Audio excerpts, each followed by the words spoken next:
So Darien, the archaeology and history of a colony, the archaeology and history of a colonial disaster. Now, I'm not going to say nobody has heard of the Darien disaster. I'm going to say that most of you haven't heard of the Darien disaster. And I was first introduced to the Darien disaster by a certain Dr. Mark Horton, who used to be on Time Team. And I'm happy to say that this week I was in contact with Professor Horton at the Royal Agricultural Institute. Mark Horton was the one who's excavated extensively at Darien. He started excavating there in 1979, and there was work there about 2004, whilst he was doing work for Time Team and Bristol University. As I say, he's moved university now. And Darien itself ties in with all the other lectures that we've been doing, i.e. it's a disaster, it's a beginning and an end. It's quite a short empire, in a way, an empire that lasted 2 years. And we can call it an empire in a form because it was Scotland's attempt to create a colonial empire. And everything started off okay. Things started to go wrong. And by the time they'd got to the Darien Peninsula, things had gone very, very wrong. To transmit to posterity the virtue, lustre, and glory of their ancestors, Scottish pioneers in Darien, Panama, thus wrote back to Scotland the council of the newly formed colony of New Edinburgh on the Atlantic coast of Panama on the 29th of December 1698. They were proclaiming that this was the new start to Scotland. This was the new start to a country that would rebirth. This was a country that could compete with any country in Europe, but it was a dream that only lasted 2 years. Conveying the hopes and ambitions of an entire nation was Darien, where many believed this attempt to create an overseas colony would restore the economic fortunes of the country. As things turned out, in a very short time, this colony, this Stabbart Empire, set up by the Company of Scotland, a trading company that would trade to Africa and the Indies on the Darien Isthmus of Panama, became one of the most tragic episodes in Atlantic history, one of the most tragic episodes in the history of the British Isles, and the most tragic episode in Scottish history. This is more tragic than Culloden, because it led to Scotland forced into a unification with England in 1707. So the work of Professor Mark Horton is something that I'm basically doing today, and lots of images associated with that. Just reminding you, tomorrow we've got joining me live Friday at 1 p.m. This is via YouTube, and there's questions and answers about the Darien archaeology and history. Throughout this week, I have presented this lecture twice on Monday, once on a Tuesday, and once yesterday. And I thought that what I was presenting was just not up to par for Thursday. It didn't have the information that I wanted. So I asked Professor Horton if he could help me out, and he so delivered the information that I needed. With the death of 1,500 of the original 2,800 colonists, the abandonment, capture, shipwreck of 11 of the company's 14 ships, and the loss of some £400,000 of Scottish capital on the Darien scheme, as it has come to be known, is viewed as a turning point in Scottish history. This is the beginning of the end. This is what leads eventually to the likes of the Jacobean Rebellion in 1745, 1746, that ended up in great tragedy. This would be the start of the clearances of the Highlands. This was to be everything. This was to be movements of vast numbers of people from Scotland to the North America, and so on and so on. So that this was that powder keg that was lit, that absolutely exploded. The tragedy of Darien touched the lives of practically every single Scottish family, and touching every single one of the lives of those in the Scottish families at the time gives the gravity of the events of Darien. And the image actually shown behind me, if any of you are actually watching it, shows the peninsula, the very narrow peninsula, where you see the words New Edinburgh and you see the words Fort St. Andrew marked. And with every beginning, there's an end. With every end, there's a beginning. So what we need to do, we need to sort of, there were a few questions in the week, and one I wasn't really able to answer properly. Why is it called the Darien Peninsula? Was it named after somebody from Scotland? And the answer is no. It's called the Darien Peninsula, and there it is on the map. A bit of cartography from the 1600s, late 1600s. And if we sort of look at this, what we can see is that is the Darien Peninsula. What was going to happen is this here, all of this was going to be what started off the Empire of Scotland. And you're thinking this is very much historically based today, but this is based on archaeological accounts as well. I am to remind you of the inadequacies of the scheme. There was talk of one boat sailing into the harbour at Darien full of periwigs, and the settlers thinking, we've got no food and we've got all these periwigs. You know, these types of things. So it gives you an idea that the origins of the Darien scheme lay in experience, but then lay in great disaster. So we talk about a figure in history known as William Paterson. William Paterson was one of the founders of the Bank of England, and I do believe that over the past few years we've actually had a banknote with William Paterson actually on it. I'm not sure, or whether I'm getting that mixed up with a Scottish banknote. But William Paterson was one of those that was one of the founders, one of the establishing lights of the Bank of England.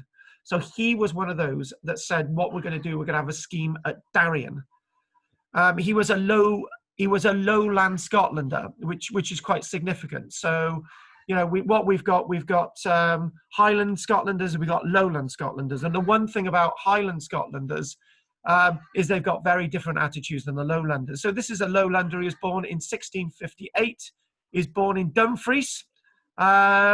And Paterson spent his adolescent years in Bristol before moving to the Caribbean during or shortly before 1673. Now, this is significant because this all links up with Professor Horton, because Bristol University back in the 2000s, and there's another link with Bristol.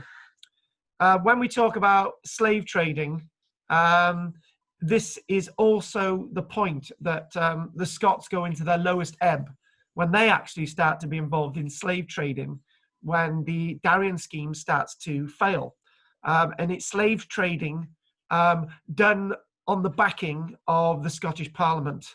And with me saying that, there are obviously implications if anyone looks at the small print. So he's basically, this Paterson and his family, he's at Port Royal, Jamaica. And Port Royal, for anyone that studied Port Royal, and Port Royal would be an interesting place to actually look at, Port Royal, Jamaica, because there was an earthquake and Port Royal, the harbour, and all the buildings just slumped into the harbour. There's the submerged Port Royal, Jamaica, so that would be a wonderful piece of archaeology to actually look at. So he was there with his family until 1681. And he learnt about he learnt about the Caribbean. He learnt about the islands in the Caribbean. He also learnt. Now this is not a good means of information. You know, this is a time of Captain Kidd, for example. he learned that where that arrow is there, the Panama Isthmus, the Darien Peninsula, the Darien Isthmus, there's different ways of describing it. It was described to him by pirates coming into the harbour at Port Royal, and you're thinking, right, this is a bit weird, that this was the place that pirates would head overland to access the Pacific.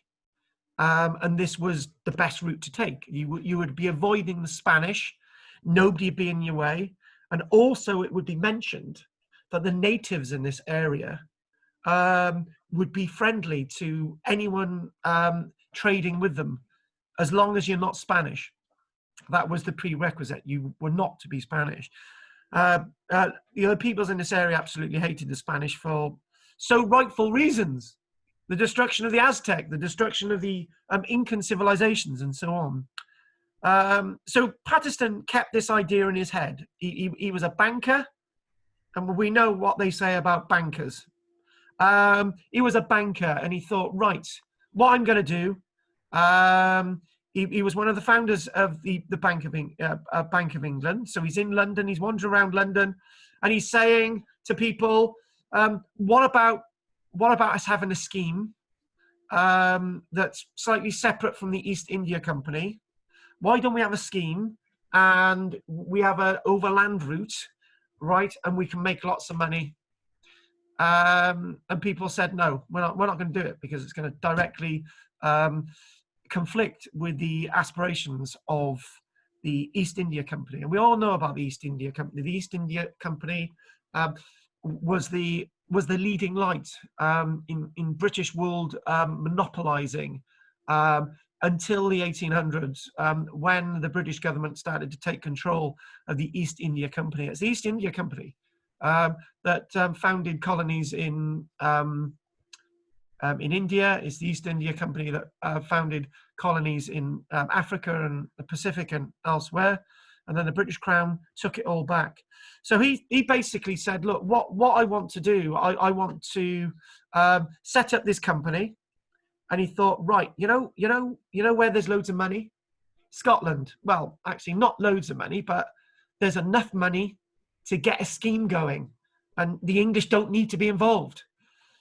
And it was at that point, it was at that very, very point that he started thinking about establishing a company that would be supported by the Scottish Parliament. So through subscription, the Patterson and lots of important aristocratic people and the Scottish Parliament and their MPs. In 1695, there was a supportive act to support this expedition, this new company. And this new company looked to Africa, and it would be good if they had gone to Africa, because it would have meant that because it wasn't till 1878 that you get the scramble for Africa, when people are going to Africa from Europe, conquering the whole thing. So this is way in close on 200 years before the scramble for Africa. So you're looking at a very wealthy Scotland if they'd have gone to Africa. They'd chosen Africa, but that wasn't to be. And they would have become a very wealthy nation based on the export of slaves and gold. But that's not to be discussed, simply because there's rights and wrongs at different periods for different actions. But they decided to choose the Darien Peninsula in 1697. And they weren't interested in slavery in 1697. They were interested in direct trade for spices with the Eastern world, with the likes of China and their silk, and India and their spices, and then Japan and gunpowder and various different things like that. So it wasn't in their minds to be involved in the slave trade, which makes things a little bit easier for me to put this lecture across. So this was to be the place that in the Darien Peninsula, only the Native Americans were living, and it was avoided by the Spanish. And one of the questions is does the history or the archaeology tell me why the Spanish weren't interested in this overland route? And there's a reason why they weren't interested in this overland route. It's one of the few places on the planet where human beings do not step foot because it is so dangerous. We're not just talking about bandits. We're talking about all the tropical diseases. We're talking about conditions that would make the hairs go up on the back of your neck. But they chose this area based on Patterson's reconnaissance and the primary information of the time. So everything, this disaster itself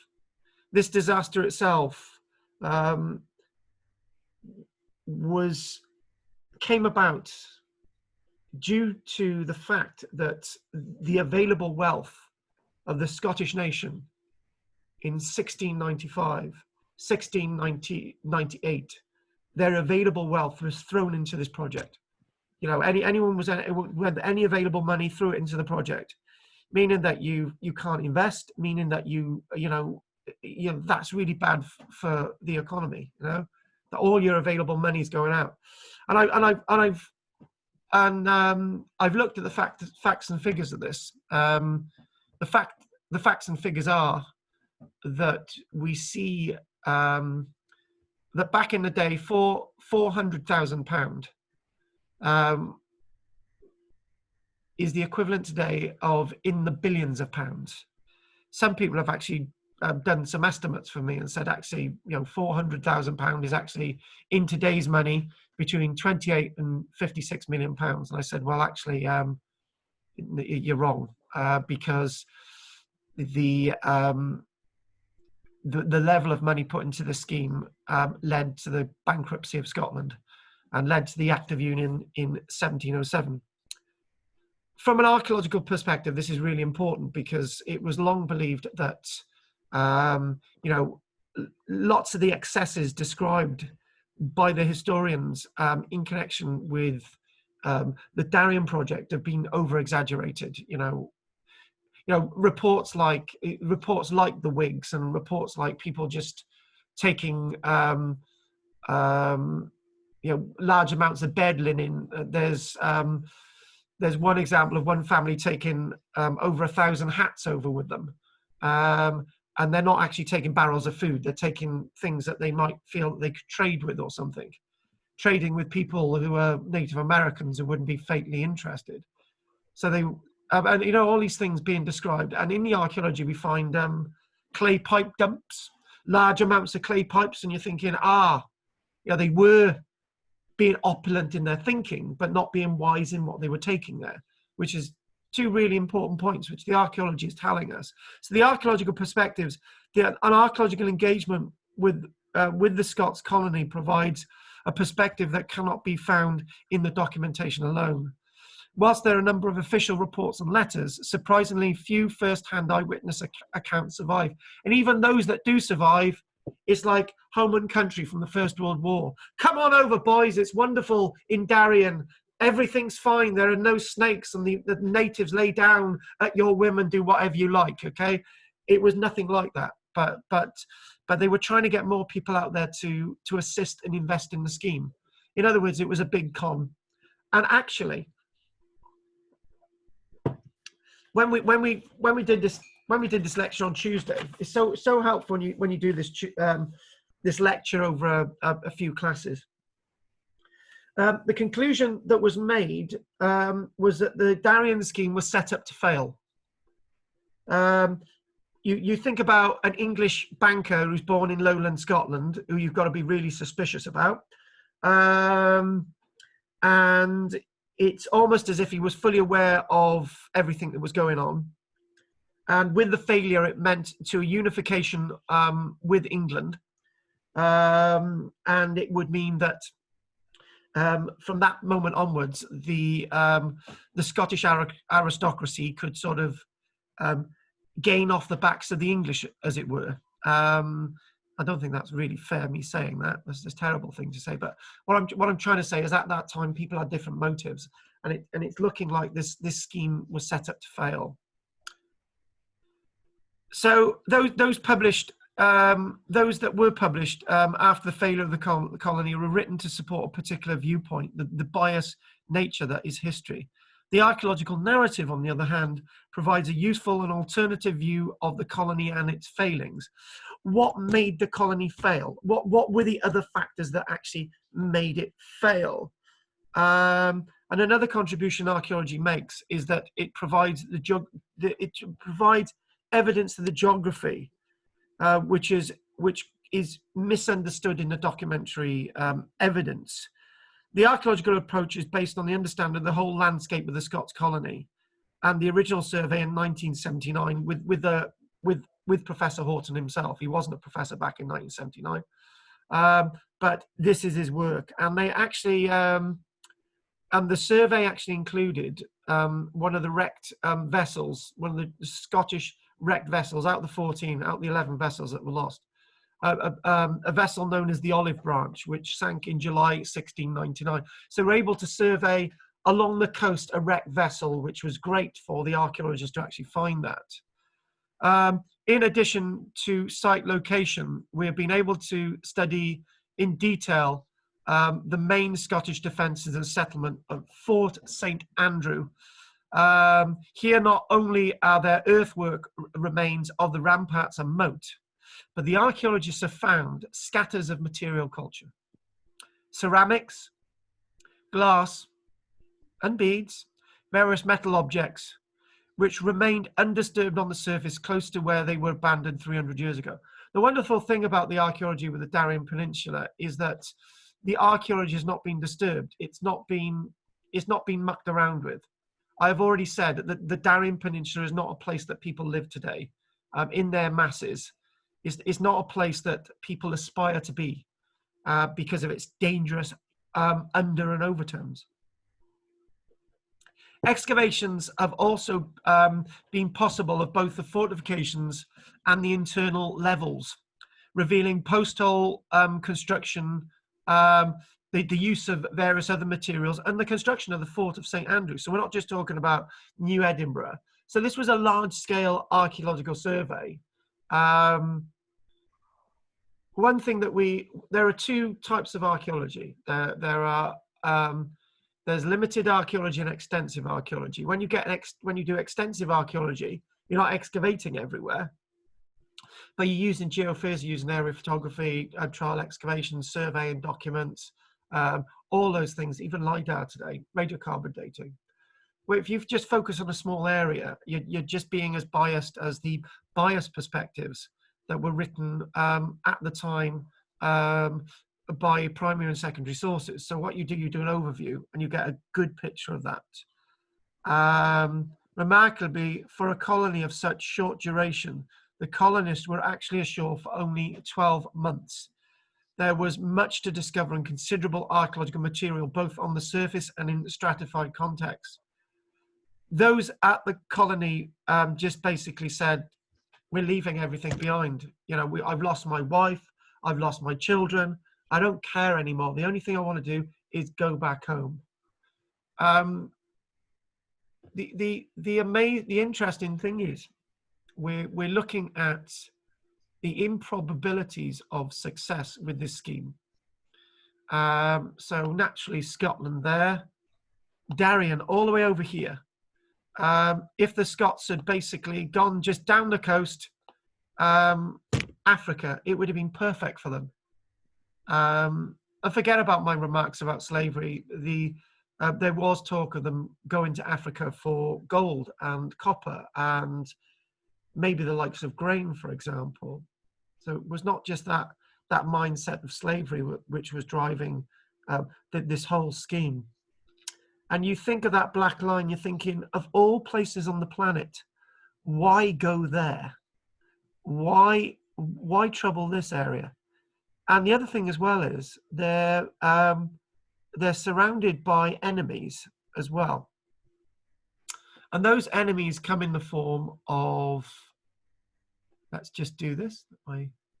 Those enemies come in the form of the Spanish, the French, and those damnable English.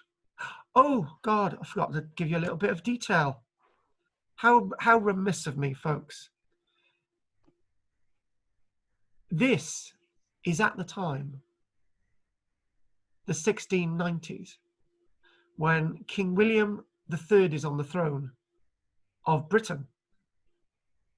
He is the unified monarch of both Scotland and England. But the Scots and the English had separate parliaments. So this was a union of the crowns, but not a union of the countries, which is rather interesting. And the rather strange thing is that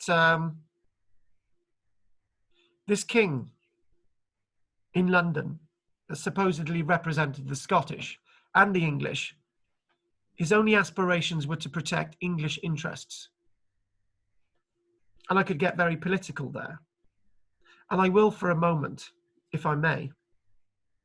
In the referendum of 2014, the Scottish referendum, there was talk of an independent Scotland.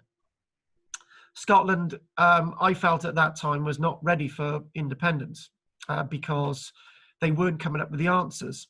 And mind you, nor were the English politicians in the south coming up with the answers. And I actually, one of the things I did was to make a video on Darien back in 2014. And lo and behold, when I was at University of Highlands and Islands, I had a phone call off one of the lecturers, and they said, "Can we use your video on Darien as a teaching aid?" And he said, "Yeah." I said, "You what?" I said, "Can we use your video on Darien as a teaching aid? Because there's very little about Darien out there." And I thought, oh, that's really great. I felt really pleased with that. My university is going to use some of my work as a teaching aid. I was really happy with that. So I knew about a little bit about what was going on. But now, this lesson from Darien has now been learnt. Messages from the past have been learnt today. So if the Scots have a referendum for independence, they might be ready because they've understood the mistakes of the past.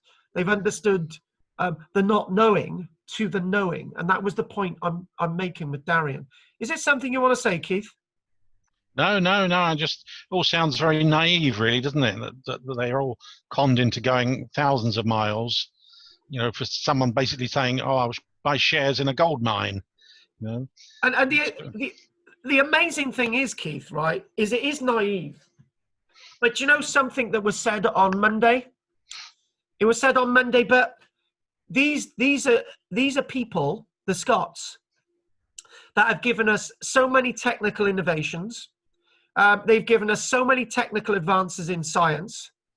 They've given us so many groundbreaking ways of evolving technology. But these are still the people who are hoodwinked into this disastrous scheme. Because I think the Scots like to be led, and that's a terrible thing to say. But this is what it seems to me, because Scotland has been on the verge of very great things throughout its history. When the Scots defeated the English at the Battle of Bannockburn in the year 1314, you would think that the Scots would have gone on to great things, but they went into a malaise. They didn't expand like the English. They didn't do the things like the English. They stayed, and they stayed at home. It's almost as if, even though the Scots are very massive movers in history, and I respect them for that. I love Scotland. I love Orkney. But sometimes they make mistakes, and when they make mistakes, Keith, they do it big time. Was there a religious element involved in this, and people thinking it was like a promised land that they were going to go to and fleeing, Catholic, Protestants, that kind of thing? Yeah, actually, no and yes. In the you can find it in the reading material. The answer is yes, because what had happened was that you've got a Jacobite James only in 1685, and if anyone's interested, there's an Arthur Conan Doyle series on at this minute about the Monmouth, the Duke of Monmouth Rebellion in 1685. It's on the radio now. And that sets the scene for this, actually, because you've got the Duke of Monmouth, James, and you've got King James, and the Duke of Monmouth loses. The Duke of Monmouth is a Protestant, and King James is a Catholic. And then incoming, then you've got in 1689, you've got William of Orange coming over, who's a Protestant, and it's a bit of yin and yang, because there's lots of Protestants in Scotland, and there's some Catholics in Scotland. And there is in the text saying that some people wanted a promised land. Some of them just went on board these ships with no preparation. The journey to the Darien Peninsula was horrific, some say. Nearly 80 people died on the journey to the Darien Peninsula in the 5 ships. It took them under 4 months to get there. They were underboard. The weirdest thing of the story is that on the 5 vessels that they sent there in the first expedition in July in the year 1698, it was a calm journey, but people were forced and kept down in the lowest levels of the vessel.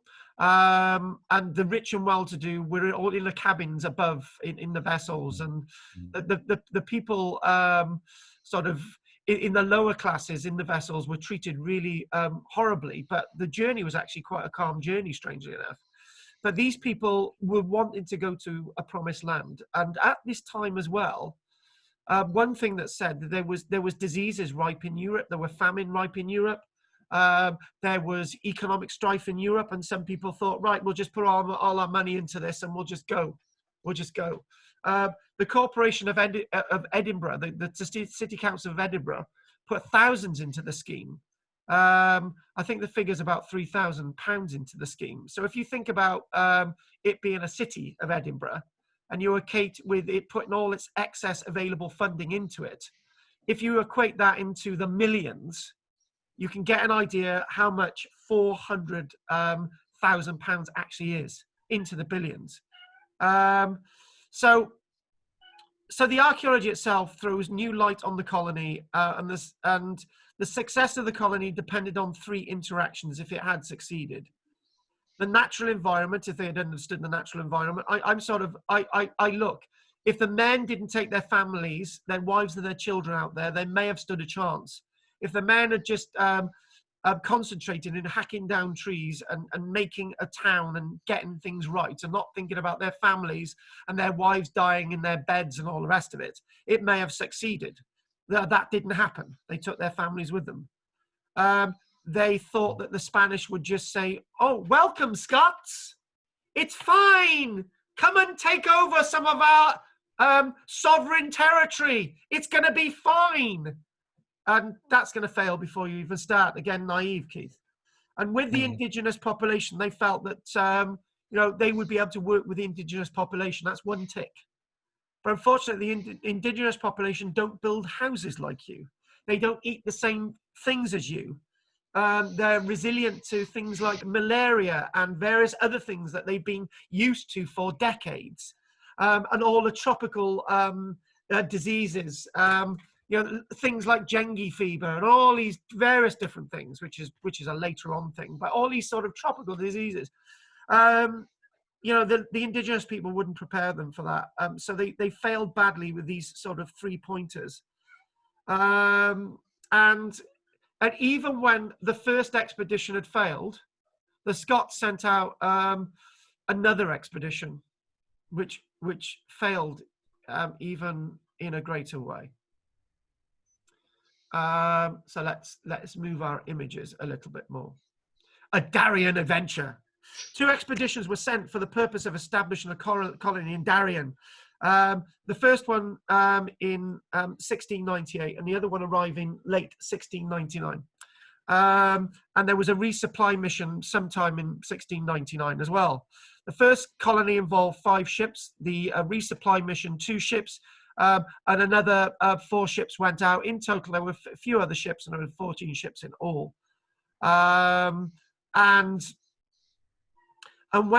when we're talking about the journey from the 18th of July arriving on the Darien Peninsula on the 2nd of November, you know, the death figures are up to 80 people dying on board the ships, and you're thinking, this is supposed to be our new life, Keith, and people are dying. And the company planned a plantation initially with 1,200 settlers.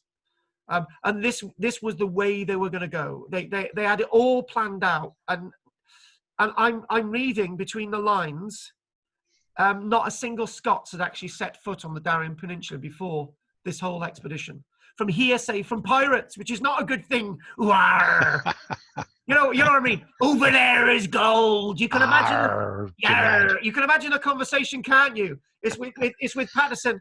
I want to find some land for a settlement. And the pirates going, there's the Darien Peninsula over there. I don't know what accent I got into then. I had two Scotsmen then, but I think that was Pakistani actually. Yeah. On that note, I'm going to let the cat out in the garden. I can hear him meowing. Yes, you can. I'm going to leave the door open. So here we go. Meow. Meow. Meow. God. So yes, the thing is, the Darien adventure, you can imagine this. You can say, put all your money into it. And if you're an old soldier, you will be given 50 acres of land. And the tragedy is that a third of all those that went to the colony, right, were discharged Highland soldiers. You can imagine there's the man and his wife and his mother-in-law and half a dozen children. And they're saying, we've been promised 50 acres of land as one plot. And this is what they were promised. Each one was promised 50 acres of land. And nobody knew what was there. It was almost as if again, Keith, it's like the old gold mine over there. You can have as much gold as you like. And the company had also fitted out their ships with trade goods. So, you know, these trade goods and what they had on these vessels, you know, may have been desirable to people in Europe, Keith, right? But filling them up with periwigs, woolen bonnets, and stockings, you can imagine going up to a Native American saying, "Oh, your missus is gonna love stockings, but she's gonna have to shave her legs first." That sounds really racist, but you can imagine that it's just like that conversation, you know. All that stuff would be all right for you, wouldn't it? Though. Yeah, it'd be okay for me. Yeah, definitely the stockings, and thousands of hats and the clay pipes. They were going to trade brandy with the natives. They were going to trade shoes with natives that didn't wear shoes. They had vessels full of combs, and you're just thinking, well, you know.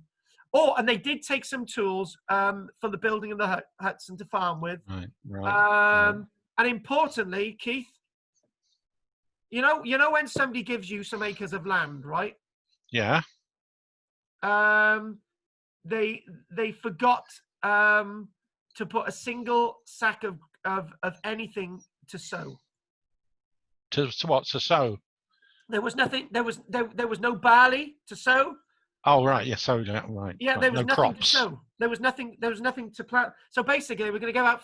People are going to clear 50 acres of land, and there was nothing to sow on them.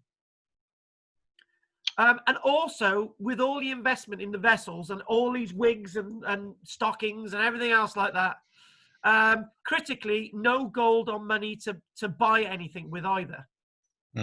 So in other words, you had all these supplies of other things, but not actually supplies to eat. So basically, what they hoped was that they could exchange these wigs and stockings and clay pipes for food. But you can imagine one of the natives on the Darien Peninsula thinking, well, what do I want with a bloody clay pipe? Do you know what I mean?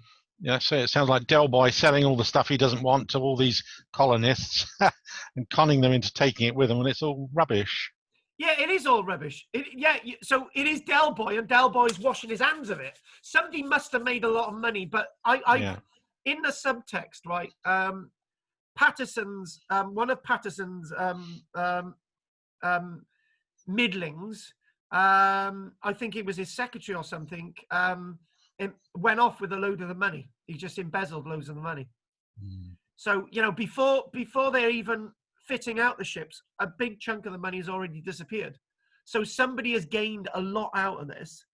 And as we sort of go on a little bit further, lots of books have been written about this. You can see lots of books out there, but it's not the type of thing that you see on the National Geographic channel. It's such a major event in the sense of failing empires and failing colonies. The first and major blunder of the colonists was the fateful decision to settle in the bay. So let's get the bay up. Hang on a minute. Right, hang on. We're just going forward a minute. Like there, in that bay. I will go back over those other. They were going to settle in this bay area, right? This was a mistake, and a long and narrow harbour that faced northwest into the prevailing wind direction. So it's going to be not good. Within that, there are 2 reefs at the entrance. So if you've got stormy conditions, the vessels are going to be smashed up on the reefs. The other thing as well is because of the rise and fall in this bay would basically literally smash ships into bits. So this was not a good bay to actually use as harbourage.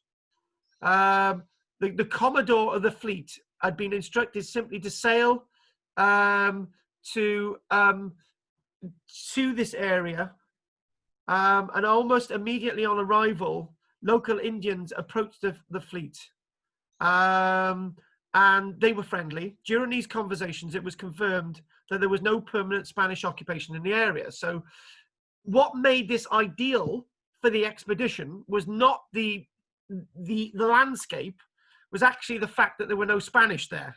And the reason why there was no Spanish using this harbour, because they knew that this was not a good harbour to actually use. But nobody thought of the obvious things. Rather than choosing other places and other locations, it's said by the company, not knowing the landscape, the harbour was capable of containing 1,000 sail of the best ships in the world, and without trouble. He saw that a peninsula of land that jutted out into the harbour could be defended by a sea ditch, and so defend the harbour where a single company of men might stand off an army. The decision to establish the colony here was rapidly undertaken, and the fleet moved all into this harbour. Everything was ready. That this was where they were going to go, but they hadn't thought of choosing anywhere else. They had done no reconnaissance. They'd done no surveying. Unbeknown to them, there was a nearby Spanish town that had been abandoned in 1560, which had a perfect harbour. The reason the Spanish had abandoned it was because it just was not suitable for them anymore, right? So there was already a town which had been abandoned with a perfect harbour, which would have given them much prompter access to the Pacific. But they didn't choose to go there because they didn't know it was there, because they didn't do any reconnaissance. So this is an absolute disaster. And the captain of the Commodore of the fleet, a certain Pennoyke, sailed. He felt, because he'd been a man of the sea, he felt that he'd believed that he'd found paradise on earth. And his descriptions were almost poetic. He said, when they arrived, this is rather interesting, right? When they arrived, it was perfect conditions. And as he's looking around, he's thinking, wow, there is springs bubbling. He says, streams sprung in bubbling joy from the feet of the cedar trees. So there were springs bubbling with fresh water, but this wouldn't be the case a few months later. They would dry up. In reality, however, they were arriving at the end of the rainy season, Keith. So they would be bubbling up with water. So this may be a perfect time to arrive. So basically, as you can see on the plan, right? This is one of Mark Horton and his team's plan of the overall landscape. As the archaeologists excavated, they sort of found, right, so that description that you've got these streams is actually there, but they as the archaeologists realized, they dried up a few months later. So in other words, there was no water supply, leaving the only reliable water source, which was actually on this side. But they hadn't planned any of this. And the whole thing about this expedition is that I mentioned the two deadly reefs located in the very center of the harbor, and it said that even in sailing into the harbor, one of the vessels, the Unicorn, hit one of the reefs. And you're thinking they're not getting it, are they? In November, winds are generally light and variable and blow off the land. But by December, the trade winds set in as a steady force 5 from the northwest directly into the harbor. So the winds are blowing into the harbor. So if you're trying to get out of the harbor, it's basically impossible. You can't sail out the harbor because you're against the wind. You're buffeting, and then you're being knocked against the rocks. But they had done no intelligence. This was an absolute disaster. Not only did this create a substantial swell, but also made it impossible to leave under sail. So this was a completely useless harbor. But any occasional visitors would have avoided this location because it was just unsuitable. You get a vessel in there, you're not going to get it out. No. Any sailor would know if the sail winds are pushing you into this harbor, you're not going to get back out again. So all of these problems, they had no idea of the problems that they were addressing. And then the archaeologists are finding this evidence and saying, oh, wow, you know, this is an absolute disaster. This is hell on earth. This is hell on earth. And I know that when I was going to go to Machu Picchu, I had to have every single inoculation under the sun. And you're thinking, that's like that now, right? And then you're thinking, what would it have been like then?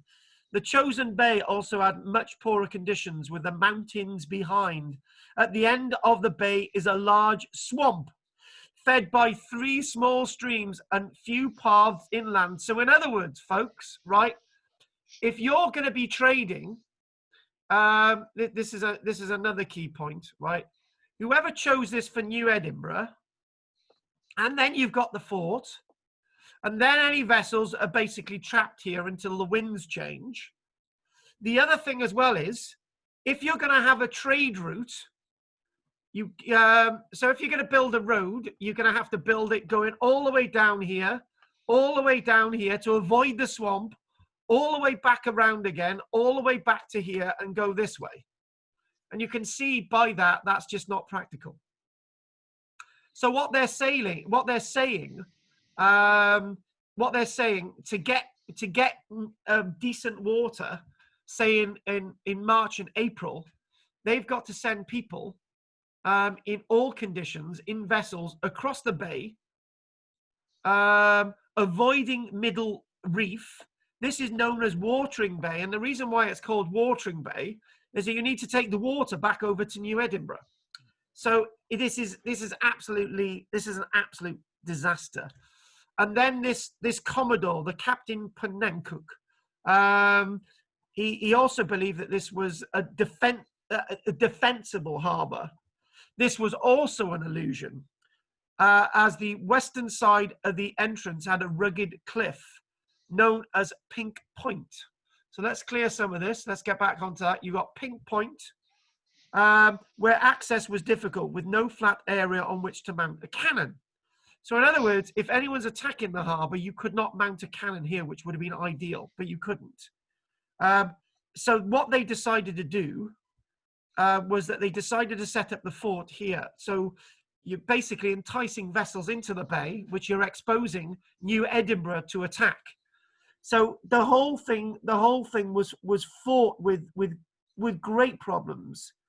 And it's said by my own notes that the engineering of this harbour to defend itself with cannon would puzzle all the engineers in Europe to plant a gun that could even be serviceable at the fort of St. Andrews.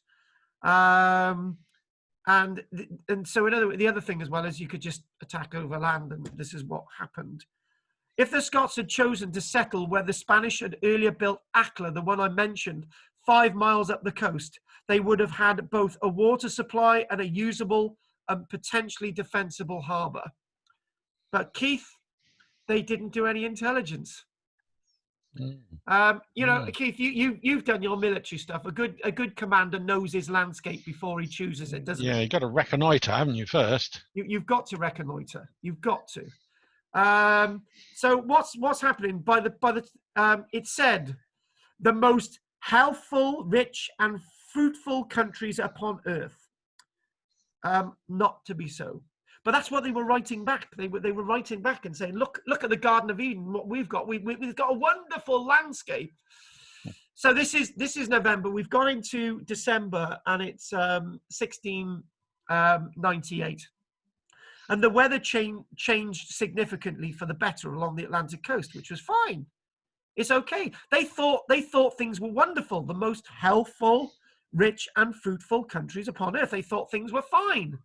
But they didn't know the water was going to dry up, and they didn't know the Spanish were going to be peed off, and they didn't know they weren't going to be able to trade with anyone. They didn't know they were going to run out of food. All that's to come. So by April and November, there would be significant rainfall, daily rainstorms. During the 4-month dry season, there is very little rain and a steady northerly wind. So, you know, things are going to get worse. They thought it was okay, but things were going to get worse. For such an exceptionally wet, dry place, this dry season results in water shortages, as many of the rivers and streams dry up, while the areas where they flow into the sea become either swampy or blocked by sandbars, so they couldn't even use them either. The and then the insect problem. Yeah, we got now the insect problem. We've mentioned why this was a really bad place, the insect problem. The early reports sent back from the colony and received in Scotland were all written in optimistic tone. It was the beginning of the dry season, and the streams were still running, while the trade winds kept the biting insects to a minimum. So in other words, you know, the insects are being blown away at this point, that then they're going to be blown into the settlement. Indeed, as this was a great national enterprise, the colonists were quick to describe their new home as a utopia. So what's happening, Keith? Letters are getting back after 4 months. And after that 4 months, this was no longer a Garden of Eden. The first real news sent out on the 29th of December 1698 via a friendly ship from Jamaica. The official report of the council reported that in fruitfulness seems not to give place to any in the commercial world. And I think what we're saying is this is a wonderful location. Lists of the many fruits are given. You know, we've got so much here. It's a wonderful location. Everything's fine. Nay, there is hardly a spot of ground here. But what may be cultivated for every upon the very tops and sides of the hills and mountains, there is commonly 3 or 4 foot deep of rich earth, without so much as stone to be found therein. This is perfect.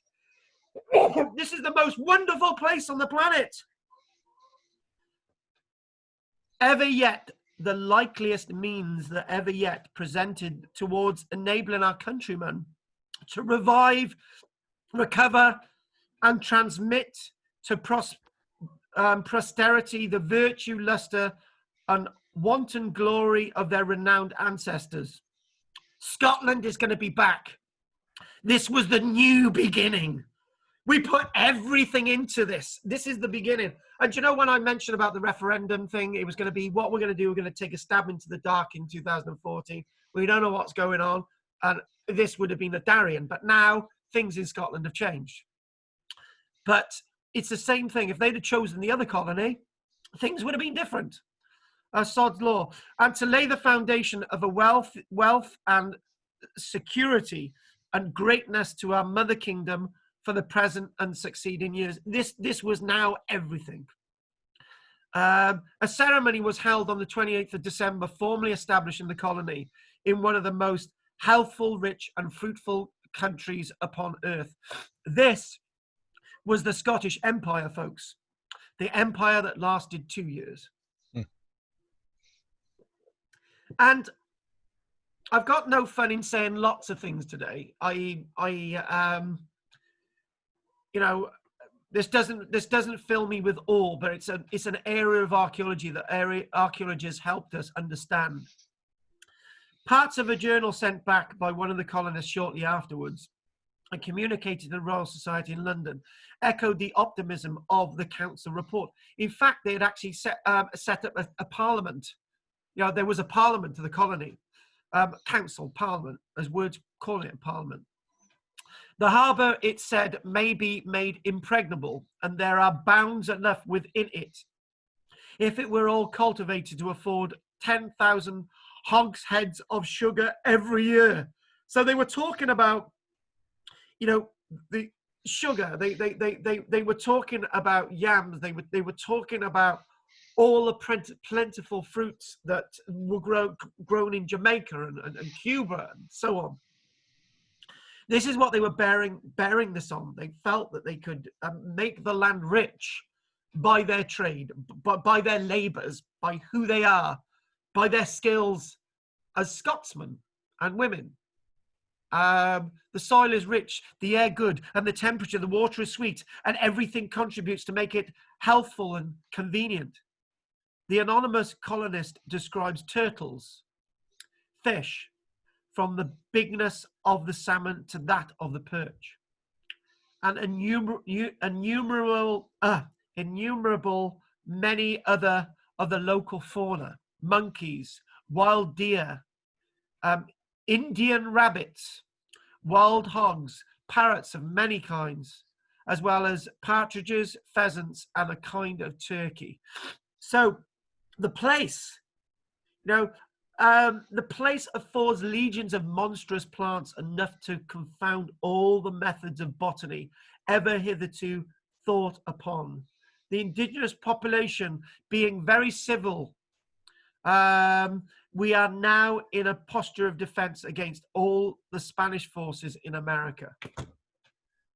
And you're thinking, this is complete fantasy. And then you come in the archaeologists and say, how can it go so badly? How can it go so badly over a short period of time? And what they're doing, and the other thing as well is, Keith, right? Patterson knows his noodles. He basically says, by all this information going back, he actually was there. And there was a guy by the name of Hammond, which we'll talk about at the end. One of the pamphlets published in Edinburgh was a letter giving a description of the Isthmus of Darien from a gentleman who lives there at present, which was also written about this time and may well have left on the same ship in December. So in other words, they've only been there a month, 2 months. This source provides a glowing list of the products of the land and the game that could be hunted and the tobacco that could be planted. It also refers to the local gold mines located only 2 miles away and to the friendly attitude of the native inhabitants. One local chief reportedly agreeing to solemnly promise to defend us to the last drop of his blood against all our enemies. So in other words, they were into this. They were on talking terms with the natives. The commentary on the map includes a surprising claim that gold had actually been found. Apparently, when digging for stones to make an oven, a considerable mixture of gold was found in them. Yellow flecking in the local granite that outcrops at this point is visible as iron pyrites of fool's gold. They hadn't found gold at all. They had actually found fool's gold. Do you know what? I've got a case about this. About I think about 150 years later, this chap was in North America, and he found all this gold flecking, and he apparently he mined tons and tons of it, and he put it in barrels, and he sent it over to Britain, and it turned out to be fool's gold, but it didn't stop so many people going over there as prospectors. And it's the same with Darien as well. Any talk of gold, this is going to make the country's fortune. So what I'm going to do, I'm going to go on a little bit further, and then I just want to mention some of the other slides that we've actually got, and then we'll take a break actually. So we're talking about King James, and you mentioned earlier on about internal politics and so on. This is that king who was usurped from the throne in 1689, and he was the Jacobean king, and the talk of the old pretender and the new pretender and all these things going all the way up to Culloden itself, and this would all these different sort of ideas and things would lead to problems. Obviously, the reason why we got the Stuarts on the throne in 1603, 100 years odd earlier, is because she's barren, she doesn't have any children. And Michelle? Michelle, yeah. What? That's not Previous Michelle. One. That one. Isn't she Michelle? That's not Michelle. By the way, Michelle's not barren. And she's great in bed, and she's had 2 children. She's red-headed? Yeah, but she's had children. This is Patterson. You want a break, don't you? This is Patterson. And they believed in this man, and the idea of that sort of the 2 crowns that we're talking about. The Stuarts represented the people, and the Duke of Orange, King William, was meant to represent the people as well. So hence the dual crown. And this is the trading to Africa and the Indies Company of Scotland. So what we're going to do, I think we've got another image. Have we got that? That's that little map there, and I'm going to keep that there a minute. So New Edinburgh, one of the archaeological puzzles was where all the colonists were to be settled. Much of the early correspondence was sent from New Edinburgh, which is shown on the manuscript map on the east side of the bay. So if we go back to, there you go, that's where it's showing there. And if we go back to that again, there's our New Edinburgh. So this is what was being said. The history said that that's where New Edinburgh is. This is where it's going to be. And it's shown on sort of descriptions of the time that there's 6 schematic buildings are located. And were these buildings temporary? What did it exactly look like? How were they supposed to be interpreted? So what happened when Professor Horton, back then being a doctor, when he's excavating, in 1979, they found an area where 20 huts had been built. These were huts, quite crude huts, and more were found in the 2006 excavations. The Archaeological Survey attempted to establish if there were any traces of any other buildings. In 1979, 5 test pits were excavated. And they started excavating over quite a wide area as well to try and find lots of the other buildings. on that note, what we're going to do, we're going to take a break. We'll look a little bit more about the archaeology to try and find where all these other buildings are and what was being excavated. Are there any questions from you, Keith, at this minute? Was it ever suggested it be used as a penal colony? No. It would be perfect as a penal colony. Yeah, I was thinking of Devil Island, like the French had, and all the rest of it. Yeah, Devil's Island, exactly. The thing is, the Spanish were able to tame the landscape, but not this landscape. There's obviously a reason why they're not there, is because of the condition. The Spanish knew that this was not an ideal locality.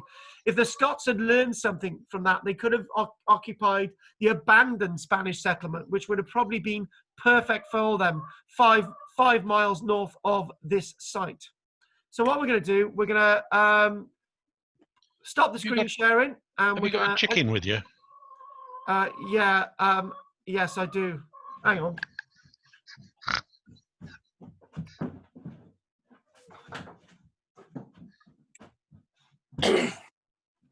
Right. Anyone got any questions? And we'll take a break. Cups of tea. Unmute. Unmute. Nice to have you joining us, Jane. Sorry? Are there any questions from you, Pam? Yeah, have you got a picture of Mark Horton? I do have a picture of Mark Horton coming up. I will be showing you in the lecture. Okay. I think I don't know who he is, but yeah, he was that very jolly, well-built bloke in Time Team. Not the one I was thinking of. With fuzzy hair. Anything you'd like to say, Jim? Digging there, you know. Okay. What about you, Chris, or anybody in Karen's house? Yeah, you said earlier on, or you suggested that the Scottish nobility actually wanted union with England, and that this might have been a bit of a scheme, you know, bankrupt the country. Yes. So we've got no option. Actually, surely they could have done it anyway without bankrupting the country. Actually, if you look towards the end of the lecture, basically the Scots nobility said, we will have a union with England as long as you refund us all the losses that we made on the Darien scheme. The English government, after the second parliamentary petition, did that in 1707. So if you look in the fine print, you know, the English didn't want a union with Scotland, but it seemed by 1707 to be appropriate. Anything you'd like to say, Goff? Yeah, I knew about this because Melvin Bragg did his programme on the radio a couple of years ago about that expedition. But when you go through the Panama Canal and you go south into the Pacific, you go past the bay, so you can see the bay there. It's quite interesting. Oh, wow. Excellent. Wicked. Jane? Yes. Anything? No, I had a quick swat up on it on Google because I missed quite a bit today. So I'm just catching up. Good. Anything Andrea wants to say, or anybody else before we have a break? What you said about the Duke of Monmouth and a radio series, can you say that again after the break? I can come to it now because I've actually got it on my computer. It's delay now. Hang on, if we can, hang on. Exit full screen. It's called. Yeah, right. It's on BBC iPlayer. It's on BBC BBC Radio 4 Extra. BBC Radio 4 Extra, and it's Arthur Conan Doyle, Micah Clarke, King Monmouth. King Monmouth. Yeah. And what was the bit you said before that? It's Arthur Conan Doyle, Micah Clarke, M-I-C-A Clarke. Micah Clarke. Right. Okay. Let's. Thank you. Yeah. Let's have a break, folks. Okay, sounds good to me. Okay. Very naughty chicken. You're a very naughty chicken. We should be sitting on it. I wasn't very happy. Stop coming through the bloody cat flap. I'm telling you now, you're not a cat. please go on from. It's at the end now, is it? Or? Oh no, this is a break. It goes on till It varies. Yeah, I'll have to leave in a minute then. Oh, dear. She's not had any breakfast yet. we'll have a bit of coking on it. I'm going to go and get a cup of tea. I need to get some headphones. So the Yeah. hearing's not brilliant anyway, and it's just the pitch. That I can't pick up on, you know? The trouble is, if you've got headphones in, then I don't think that anybody else can. No, I mean, what I might need to do is either bring your own laptop with me or connect up at home and then find that out to connect up. Not sure. Well, I've struggled with it. There's a lot of that. Because I mean, I can see Cameron sort of laughing and joking, and I thought I didn't do any of that. Is it easy? Fairly easy to log on, is it? Or? All dairy. All dairy. Right. Is it fairly easy to log on to it, is it? Or? I have no idea. I can't do it. You don't know, I'm no. not online. Oh, so, right. I Online, used but to do loads at work, and I thought when I finish work, yeah, I get a bit like that. But yeah. and then of course the kids now and then. That's it, yeah. And I do. It develops so fast, you lose track of it. I mean, I do simple things like download stuff from the computer, and I forget how to set up a bloody file. So God knows where it is. It's probably in there somewhere, but it's like you know, like being at home with hundreds of covers and you can't remember which one you put it in. You know? Yeah. I used to use it for writing letters. I used to be secretary of something, and I used to be treasurer. Yeah, we used to work. It's all done. All done on the computer. And then, as I started doing less, printers wouldn't work. That's it, yeah. It's too expensive to pay 20 quid each time for a letter. Allegedly, that's the most allegedly one of the most expensive substances in the world is computer reading.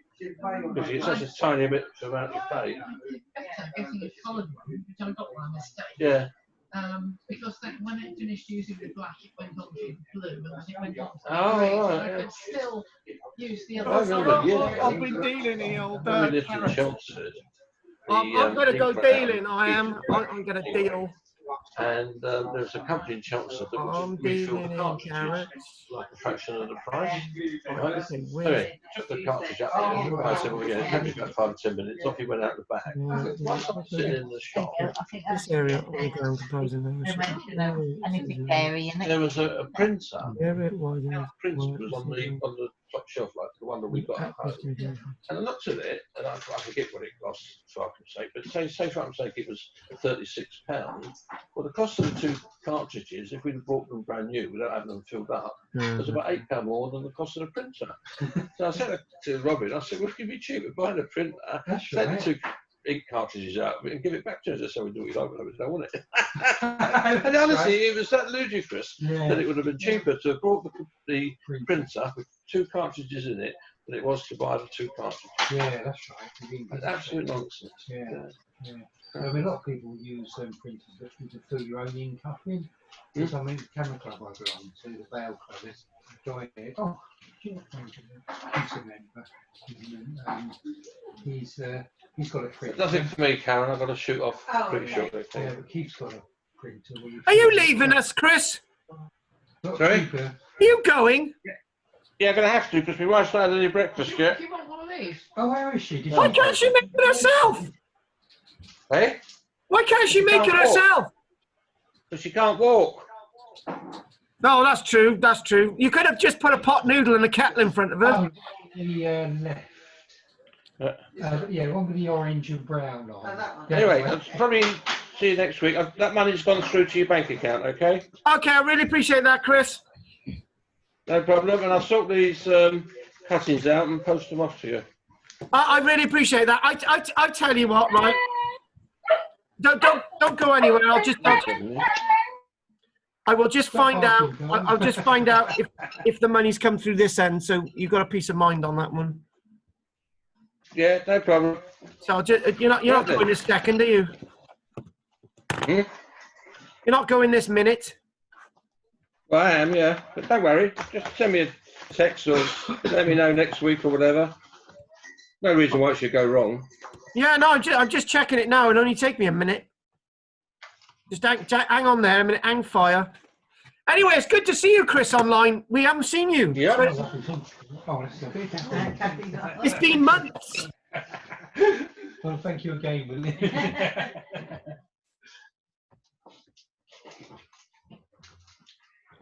Hang on, I'm nearly done it, Chris. Hang on. It's nearly there. Hang on, just going to double check now. Nearly done. And here we go. Yeah. Well, it's so funny the freezer works, but the fridge part doesn't. It suddenly went off. Doesn't cool anything. 3, 2, 1. I suddenly started getting lumps of ice in the fridge. And when the next electricity bill came in, there was hundreds extra on it. Oh, wow. God. And then it took a while for me to realise this was definitely wrong. I do believe, Chris, the money has been received. Well, that's what happened. It's what? The money's there. Right, lovely. Okay, then.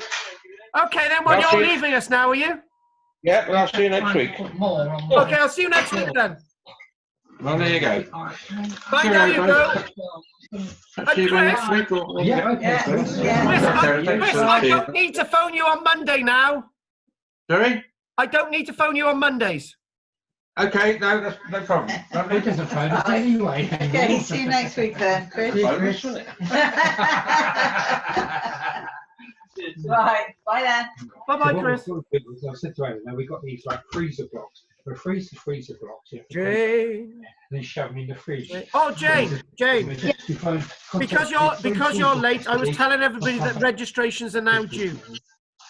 What? Sorry. Oh, money, you mean? Yeah. Yeah. Okay. So how did you want to do that? I'll set you up now on my bank transfer, so that I'll pay you by bank transfer. So you've got all the details, yeah? But loads of people are not. Yeah. Hang on, Jane. Hang on. It's bloody noisy back there. Oh right, Jane, I can hear you. Sorry, Garth. I wish you'd have said something sooner. Jane, the bank. Is that your bank transfer? Are you? Yeah. Right. Okay. I tell you what, Garth. Right. They're a noisy bunch. Who's noisy? Who's that? The chickens? What do you mean, who's bloody noisy? That Karen, I tell you what, one Karen sounds like a witch. Jim doesn't shut up. Kathy keeps going on about her under bloody garments. I could do without all that. I missed that. Oh, yeah, and Karen was on about mounting people. It was quite crude. Oh dear, I shall... Karen was going on about people being on top of each other at her house, and Goff got very excited. Oh dear. Carl. Yes, Carl, darling. You know your ghost walk. When are you going to do Macross 2? What? Ghost evening? Yeah. Because we, yeah. Do you know? I will have a look at that because was it your no? Did you? Catherine. Yeah. Don't you mean Monk Nash or do you mean Macross or Monk Nash? I'm not sure which one it was because they're pretty much the same, aren't they? But you said you were going to do another lecture and she wanted to come to that. So. No, it was Monk Nash too. All right. Okay. So when might that be? I double checking that now. That's okay. I'm double checking that now. So we've right. Hang on a minute. Let me double check in the diary a minute. It's I do. Yeah, that's the 1st of August. Okay, good. I'll let him know. So that'll be the 1st of August, and that'll be Monk Nash too, and we'll do everything else that we didn't do. Rhymes. We'll do everything else that we didn't do. How the hell does that rhyme? Macross 2. Didn't do. Do and do, yeah. Yeah, but we know we're doing Monk Nash too. We're not doing Macross. Oh.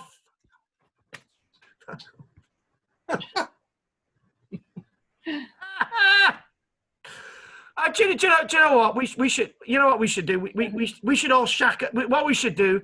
Karen can have all the bad eggs, right? And we can be the elite. Yeah. I'd say. You know, whatever. That's good. Right, just gotta go and get my tea, and we'll get started. Jane. Yes. Hello. I think you are in key for the quiet corner. Maybe Sue as well. I know. I've run out of things to say about anything.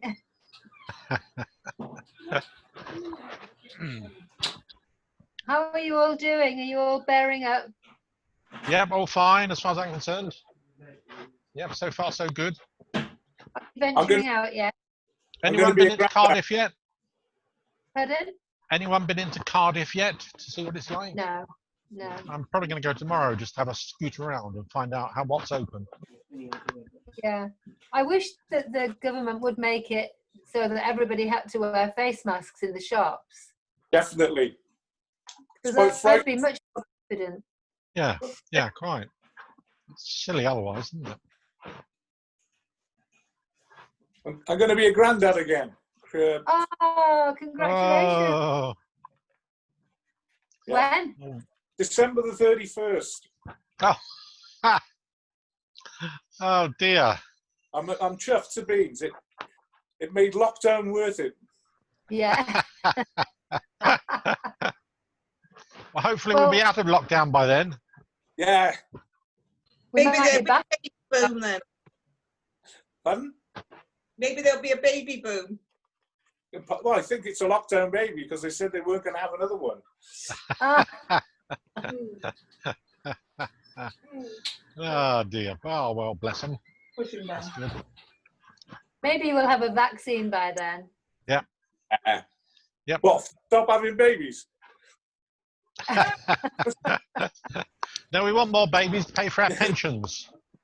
That's true.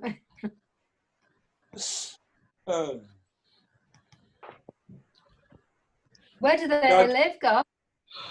Well, up in Yorkshire. Oh, yeah, that's right, yeah. It skips it, yeah. How's his restaurant pub doing? Presumably not very well. No, they're opening on the 17th. Are they? Oh, good. And they're fully booked right up to Christmas for the Oh, rooms Wow. and meals. Yeah. Oh, that's Brilliant. not so bad then. Yeah. Yeah, yeah. They're very pleased. It's worked out okay for them. Yeah. Oh, brilliant. Well, fingers crossed. Mm.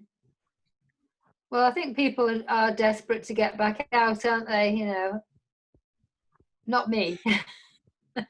Right, I'm desperate to go places and see things. I had the fright of my life when I went to Llantwit last week for the first time. I was the only person wearing a mask. Me too. Yes. Yeah, that's it. It's very mixed, isn't it? I haven't been on a train yet. I've been on the buses quite a few times. No social distancing in the shop. It's a pretty small shop, but no one seemed to be taking any notice. It was just like a normal sort of day, to be honest. Apart from the chemist, because they had all their masks on. And yeah. You were getting. You had to, you know. I went to the opticians. They started last week. Oh, have they? Right. Yeah. The dentists aren't open yet, though, are they? No. That's what I want more than. We've had to go to the hospital quite a few times for appointments that were necessary, but that's all been fine. Yeah, people are all wearing masks in the hospital, patients and and the nurses and doctors, and everything is good. You feel much more confident when everybody's wearing a mask. Yes. Yeah. Yeah, a lot of it's in the mind, isn't it? That's what you say. It's confidence. Yeah. If they want me to go back and do shopping in, browse in shops, people are going to have to wear masks because I'm not going unless they do. Yeah, apparently Carl's going to make everyone wear a face mask for his Zoom class. Yeah, probably be selling them at £5 each. No, £6. Archaeology Cymru masks. No, we've actually got them. Great. No, weirdly enough, they've actually been, we've because we've had some funding come through for Rosamond to do some community work with us for Terry and Dennis and Alan and so on. And she's actually got an archaeology company face mask with a logo on it. Oh, That's good. It's Good. expensive. Yeah, why not? Any free advertising is worth it. Fair dinkum. Fair dinkum. You don't use words like that over here. That's Australian. I know. Do you know, Kylie Minogue used to use the word fair dinkum all the time when she used to be in Neighbours. Yeah. Mind you, I was looking at something else other than listening to what she had to say. Well, you would. Yeah. Yeah, I had a thing for Kylie Minogue. Yeah. I think every man in the kingdom did, or still has. Yeah, quite. I have a thing for her. My husband has. Yeah, well, your husband's got a thing for me as well, so you know. Especially when I'm dressed up as Dorothy.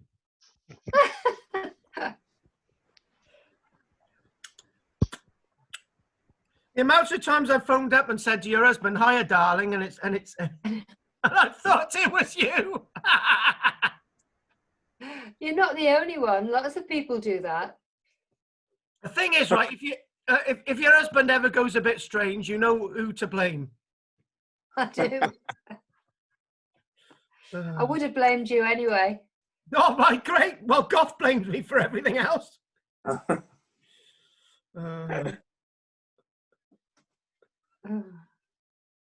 Have you seen your son and daughter?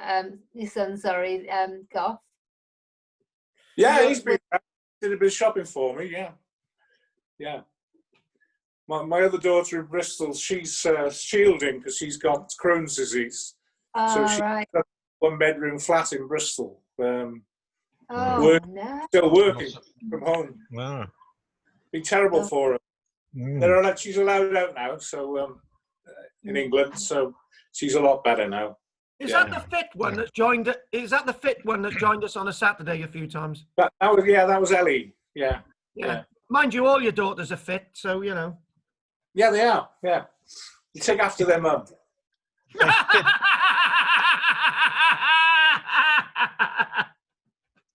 She actually did some shopping for me, my ex-wife.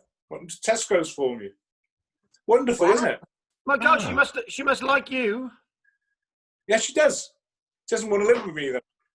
Oh, right, okay, fair enough. Yeah, we can understand that. What was all about this talk of you getting married last night? Or was it, yeah, it was last night, wasn't it? They were all ganging up on you saying, Goff, you need to get remarried or something.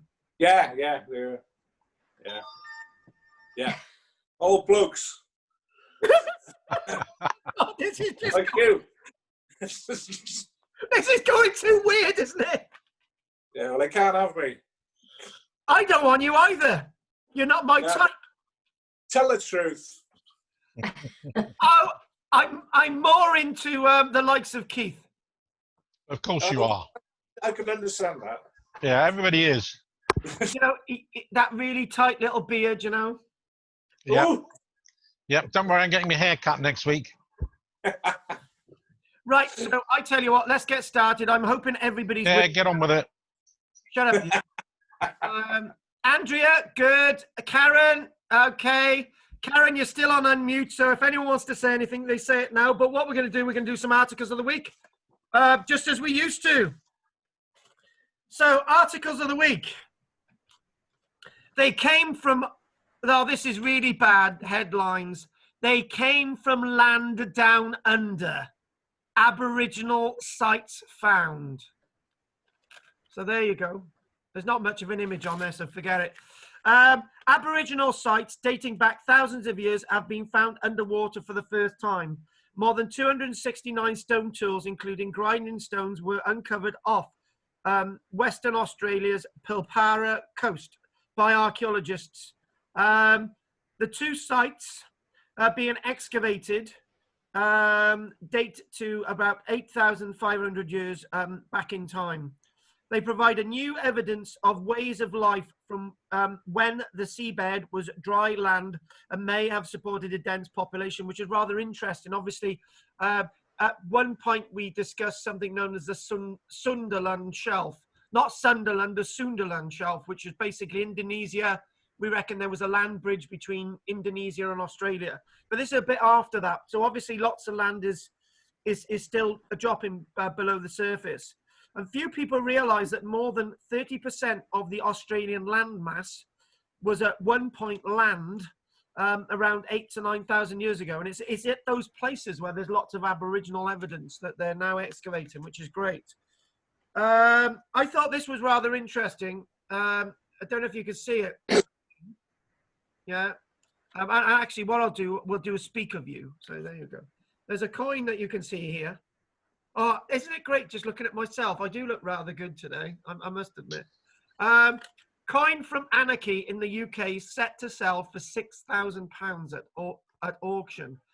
It's from the reign of King Stephen. So we're talking about the we're talking about from 1136 onwards. And interestingly enough, this keys in with Llantwit Major. At that time, when there was a shortage of money in circulation, barons who were against King Stephen issued their own coins and would have their own representation on their coins.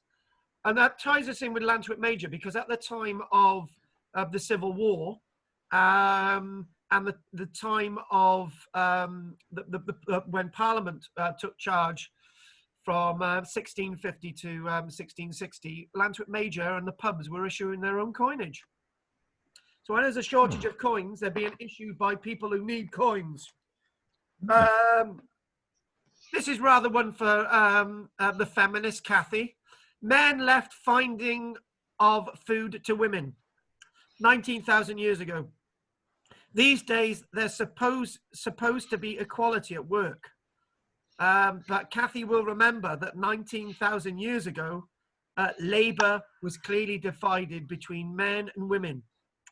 Evidence comes from fossilized footprints in Tanzania. According to archaeologists, a group of more than 400 prints show that women were probably engaged in gathering food. Not engaged to you, Goth, but engaged in gathering food or foraging, while men were largely absent. Ash from an eruption settled in the footprints at the site. So this evidence comes from 19,000 years ago. The prints belong to 14 adult women, 2 adult men, and 1 young male, indicating that they were out collecting food whilst the men were in caves painting. What a load of absolute claptrap.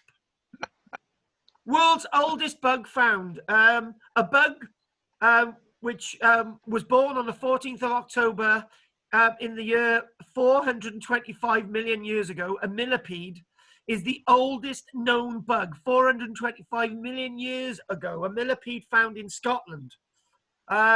It's a big jump from these tiny guys to very complex forest communities. So there you go. And last one, Stonehenge, huge blocks. You're going to love this one, Kathy. Stonehenge's huge blocks did arrive overland. This is archaeological evidence to say that they were dragged over the Brecon Beacons. It is one of the mysteries of the Neolithic age. Now archaeologists may have debunked the theory that giant slabs of stone were taken by water on raft from Wales to Salisbury Plain. Using chemical analysis, they have matched the 6-ton sandstone altar stone from Stonehenge to rocks near Abergavenny, just a few miles from the English border. The findings leads them to believe the boulder was carried across land along the route of the A40 trunk road today. This could debunk theories that Stonehenge's bluestones were taken south to Milford Haven and put on rafts. So what they're saying, because this stone, let me work this out, because this stone was taken from Abergavenny overland to Salisbury Plain, that proves categorically that the stones were dragged, the bluestones from West Wales, all the way up through the mountain ranges straight past Carrick-Kennen Castle, all the way down, up again, all the way up through to the Brecon Beacons, up, down again, up through the Black Mountains, all the way somewhere around the Malverns, all the way back through, dragged all the way across land, and that proves it. Woolly mammoths, that's what they used. Oh, yeah, I forgot about that. They dragged them on sledges using woolly mammoths. I forgot about that. Yeah, yeah. Shut up, you stupid man. Right, okay, what we're going to do, we're going to get straight down to the undies. Oh, no, we got the wrong one. Oh, matron, shut your face. Right, okay, I'm hoping that this will take us on a journey. Well, where are we now? Where's my little cursor gone? Do you know, I haven't heard from that witch, Kathy, today, which is a bit of a shame. No, I do love Kathy to bits. Do you know, I'm looking forward to going away with her. Right. Well, I think you're muted anyway by him, Mark. No, just unmuted. What the hell was that about? Kathy was fed up with you having a dig at her. She was going to say something. Oh, she didn't, did she? So hang on a minute. I've got a technical thing. I'm trying to find you all on the blooming screen now. Okay, here we go. I've got to mute everybody a minute. Oh God, something. Hang, stop sharing. Hang on. I'm going to mute everybody, and what I'm going to do, I'm going to have the wonderful Jane as my company. You know, I love our Jane. Jane's the type of woman that I would love to take for a drink. Are you there, Jane? I've unmuted you. Yeah, yeah. Jane, I was going to say you'd like to. I thought you were going to say you'd like to live with me. I was going to say you wouldn't if you did live with me. Christ, you wouldn't want to live with me either. I guessed. What do you mean you guessed? What are you trying to say? Nothing. Do you know what? My daughter used to have human skulls under the bed, and people used to think that was weird. Really? Yeah, no. What she used to do? My youngest daughter, when she used to stay with me in Barry when she was about 4 years old, she used to wake up in the morning, used to come and say, "Daddy, under my bed, there's people living."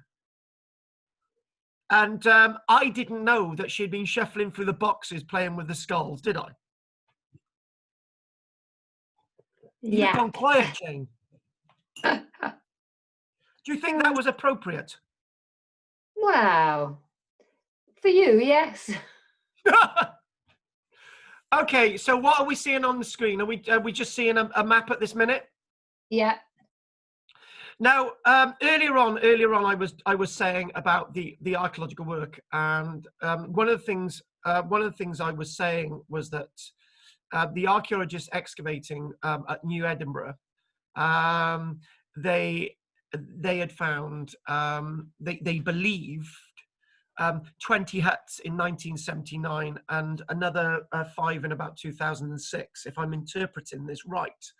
When the archaeologists did some test pitting to actually understand, you know, what these people were using and how they were using their environment and work conditions as bad as they thought. So where the cursor is there, which is showing on the map, when the archaeologists did test pitting, they actually found no artifactual evidence, i.e. it may have been where they were living, but they actually found no artifactual evidence. They weren't finding their clay pipes and so on and so on. So the archaeologists thought this was a bit strange. They thought this was really, really strange. So into my further notes we go. So there's our New Edinburgh. The site of New Edinburgh may have been chosen initially because of the small seasonal streams that flowed into it, but it's likely that William Patterson decided that this was not the place for the town to be. William Patterson was clear that this place was neither fit to be fortified nor planted, nor indeed for men to lie upon. We were upon clearing and making huts upon this improper place near 2 months, in which time experience the schoolmaster of fools convinced our masters that the place now called Fort St. Andrew was more proper for us. So in other words, not only they had wasted time and lives building a settlement at New Edinburgh, which was crucial to the settlement, Jane, they abandoned it. They abandoned the buildings they had built. They abandoned the area they had cleared. They abandoned everything. And what they then did, they moved over here. This is what Patterson is telling us.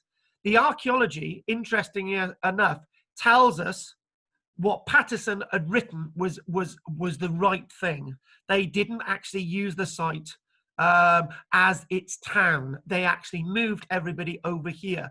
And the other fact as well from the notes that I read is that lots of people who were well-to-do, including William Patterson and his entourage, stayed on board the vessels. They didn't actually go on land and stay on land. They stayed on board the vessels, whilst the poor people stayed on land in very crude tents and all the rest of it, dying in their droves. And this is what the archaeology is bearing out. The archaeology is telling us that the history is correct, which is great. And I think this is what Professor Horton, it's either sometimes in archaeology it's good to prove the history, other times it's good to prove that the history is wrong. And I think with the work that they've done is a bit of everything. It seems that if huts were built here, they were never occupied. And by January, everything was transferred to Fort St. Andrew. Indeed, the very narrow strip of land available for the settlement would have made conditions extremely cramped. And what you're talking about is that, you know, things were slowly starting to go very, very wrong. The archaeologists started in earnest back in 1979 and back when they got there in the 2000s. In earnest, they started really getting to grips with the archaeology in this area of Fort St. George. They used every piece of archaeological technology they had. While the effort to clear and plan the new settlement of New Edinburgh was largely wasted, it seemed that the creation of Fort St. Andrew became a major preoccupation for the colonists. That's what they were focusing on. At that point, this was to be a settlement of the 1,200 colonists and the 200 people on the vessels and other people that joined them and all the rest of it. But at that point, hundreds of people were already dead, so they were accommodating less people. And it was naturally thought that if you've got the settlement within the fort as well, you could defend the people, and you wouldn't have much problem when you're being attacked. So we do look at another archaeological plan. So they built a huge ditch along here, which the archaeologists did in fact find. As a place to settle, the site of Fort George was better in a way than New Edinburgh, because it was less swampy, but in lots of ways it was little better because there was actually no fresh water there. The base rock was fossil coral. So this was very difficult to work with. The area of 25 acres, the land surface was flat, low-lying, and little more than half a meter above sea level, which meant it was a perfect breeding ground for insects. So as they're sort of moving in there, a morass of insects almost, and they're moving into this area. So this is a terrible place. Mosquitoes, sandflies, they're having to work in this. They're having to clear this. The site had no water supply of its own, although a small stream fed this swamp and would have been a source of water, but very poor water in the extreme. It says the water in the extremis. So it wasn't the best water. The archaeological evidence suggests that considerable effort was expended in creating huts for the colonists, but people were already dying in their droves. You know, time was upon them. These were post-hole constructed buildings, and building post-hole constructed buildings in the sandy, weak conditions meant that these structures weren't the best. In general, the post-holes were around 300 millimeters in diameter, and the post had to go really, really deep, and even then they weren't perfect. So more work, you know, everything was being expanded, everything was going wrong. Small square to rectangular buildings. These small to square rectangular buildings were meant to accommodate people who were used to living in houses in Edinburgh with shops around them. You know, this is not the place that they were used to living in. And still lots of people stayed on board the vessels, consuming all their resources on side the vessels. The ships as well, the 5 ships, lots of the supplies at that point had been spoiled as well. So, you know, things are not looking good.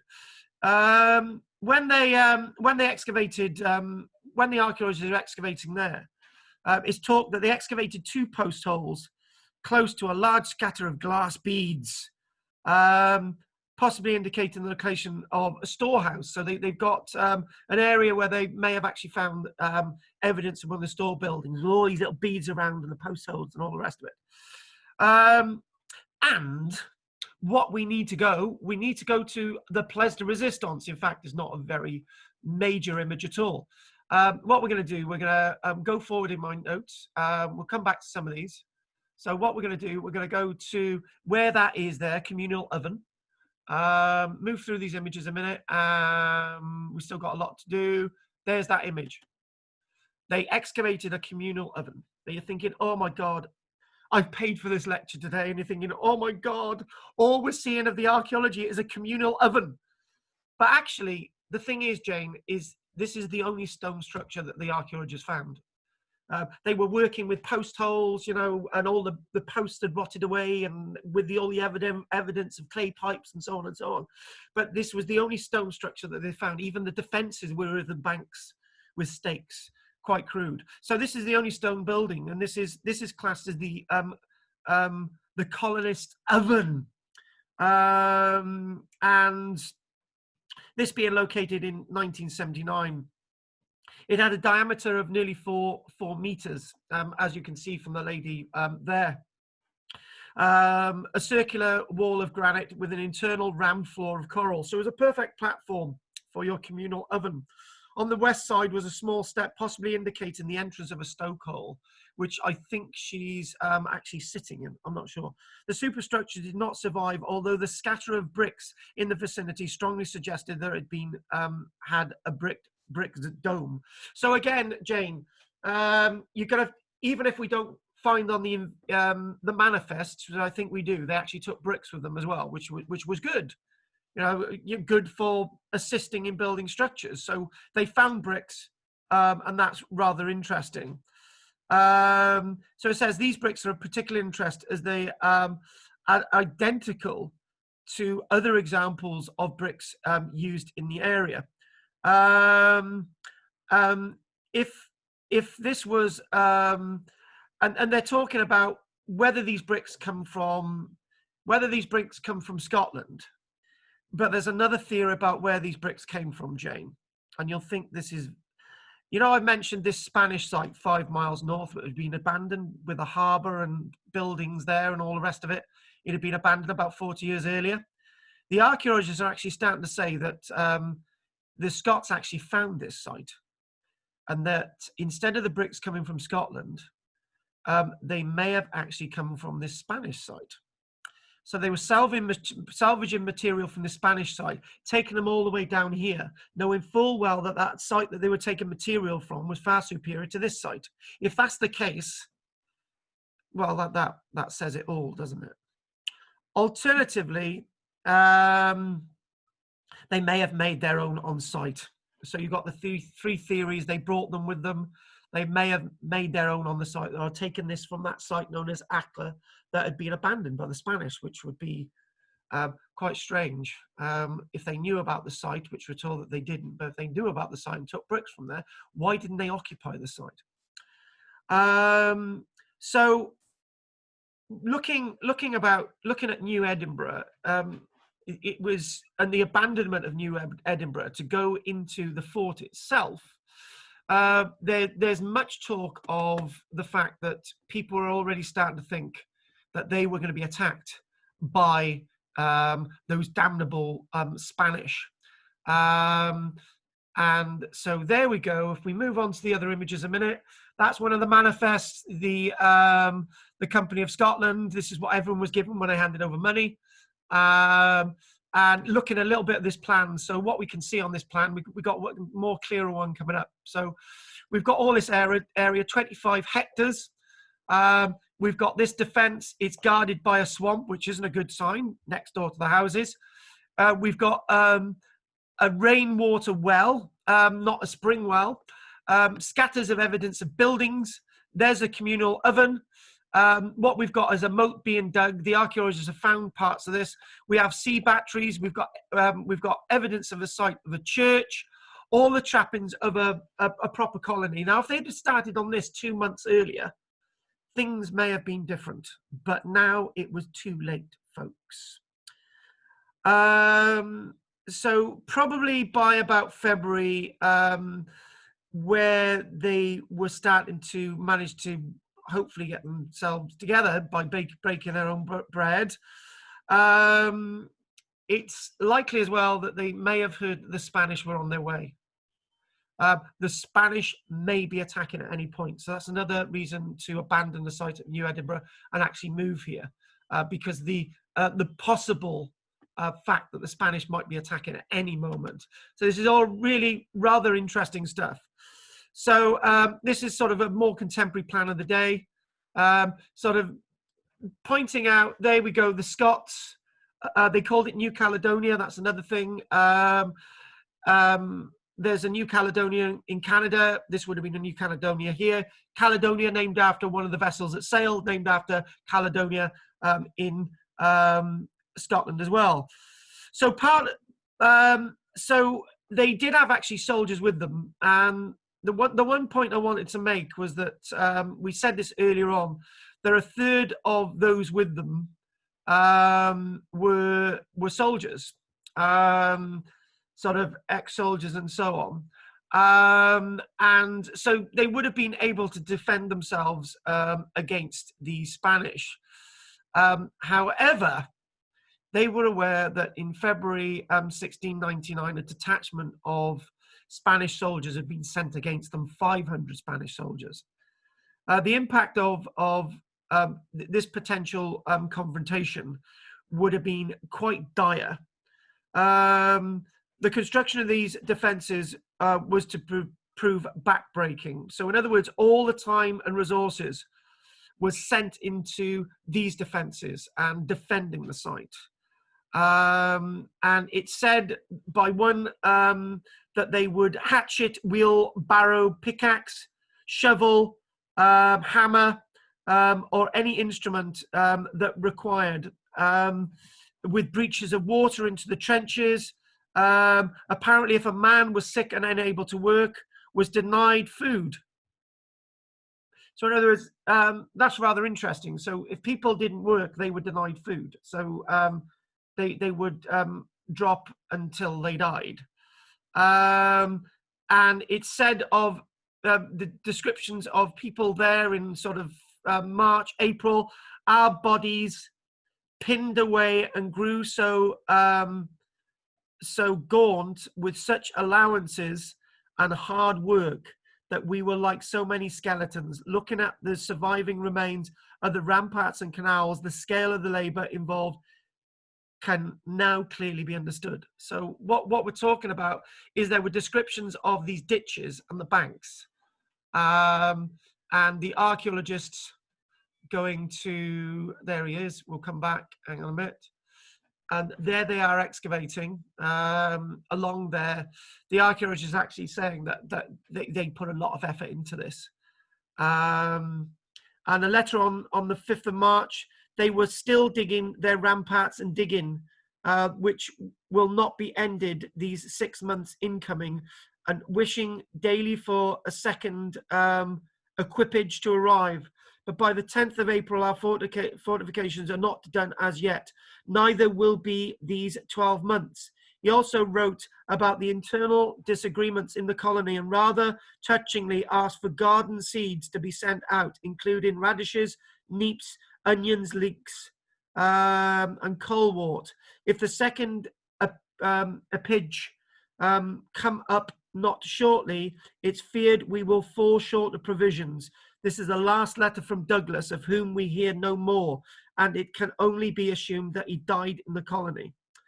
A survey of these defences that you can see there by the archaeologists suggests that the construction became progressively poorer. So as men started to die, things got worse and worse. And moving on a little bit further, hang on, let's get to there. Here we go.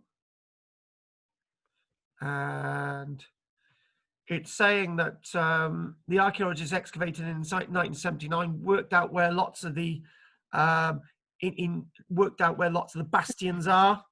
And life in Fort St. George, the colonists seem to have been largely preoccupied with the construction of these defences, building their huts and unloading their trade goods and rarely leaving their settlement. By this stage, the death rate was reported as running Jane at 10 a day. They say that there was hundreds of people now in the graves in the cemeteries, and this is only after about 6 months. Which we did not manage, and the archaeologists didn't manage to find the cemetery either, which is a shame. After the first expedition had abandoned the colony in June 1699, a Spanish visitor sent to inspect what remained shortly after the Scots had left reported that there were 100 huts, a fort, the cemetery consisting of 400 graves outside the fort in neat rows. He burned the remains of the settlement and left the colony for the jungle to reclaim. So in other words, by June 1699, the colony had been abandoned, only to be colonized by another group of people sent from Scotland who didn't know what the situation had been. So they abandoned the settlement, and then another group comes back over to re-establish the settlement, and then things get bad again. It's said that it's said by all reports that that the demoralized colonists had also left quantities of trade goods behind. Is this true? Is there any archaeological evidence for this? The answer is yes. The archaeological excavations of the archaeologists located large quantities of clay pipes, brandy bottles, and glass beads.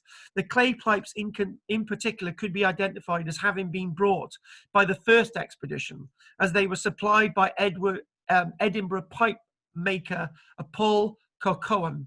A large scatter of these pipes was found to the north of the oven.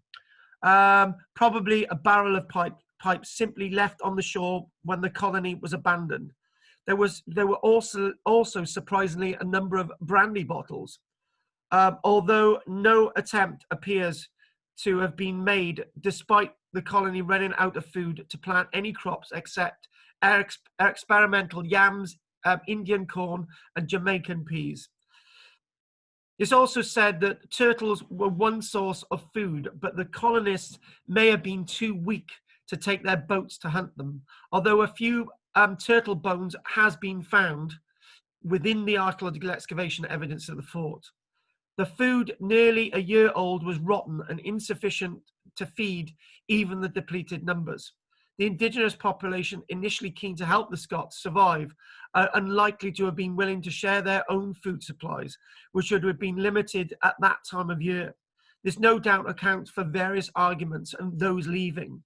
The excavation evidence suggests some of the material belongings of the colonists, few of which were documented in the various ships' manifests. Remarkably, the colony used very few ceramics, although some have been found.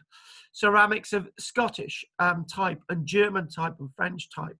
Most of the pottery from the site comprised Spanish olive jars, probably from the temporary Spanish occupation in April 1700. So in other words, after the site had been abandoned by the Scots, reoccupied and then abandoned, the Spanish occupied the site to make sure the Scots never ever return again.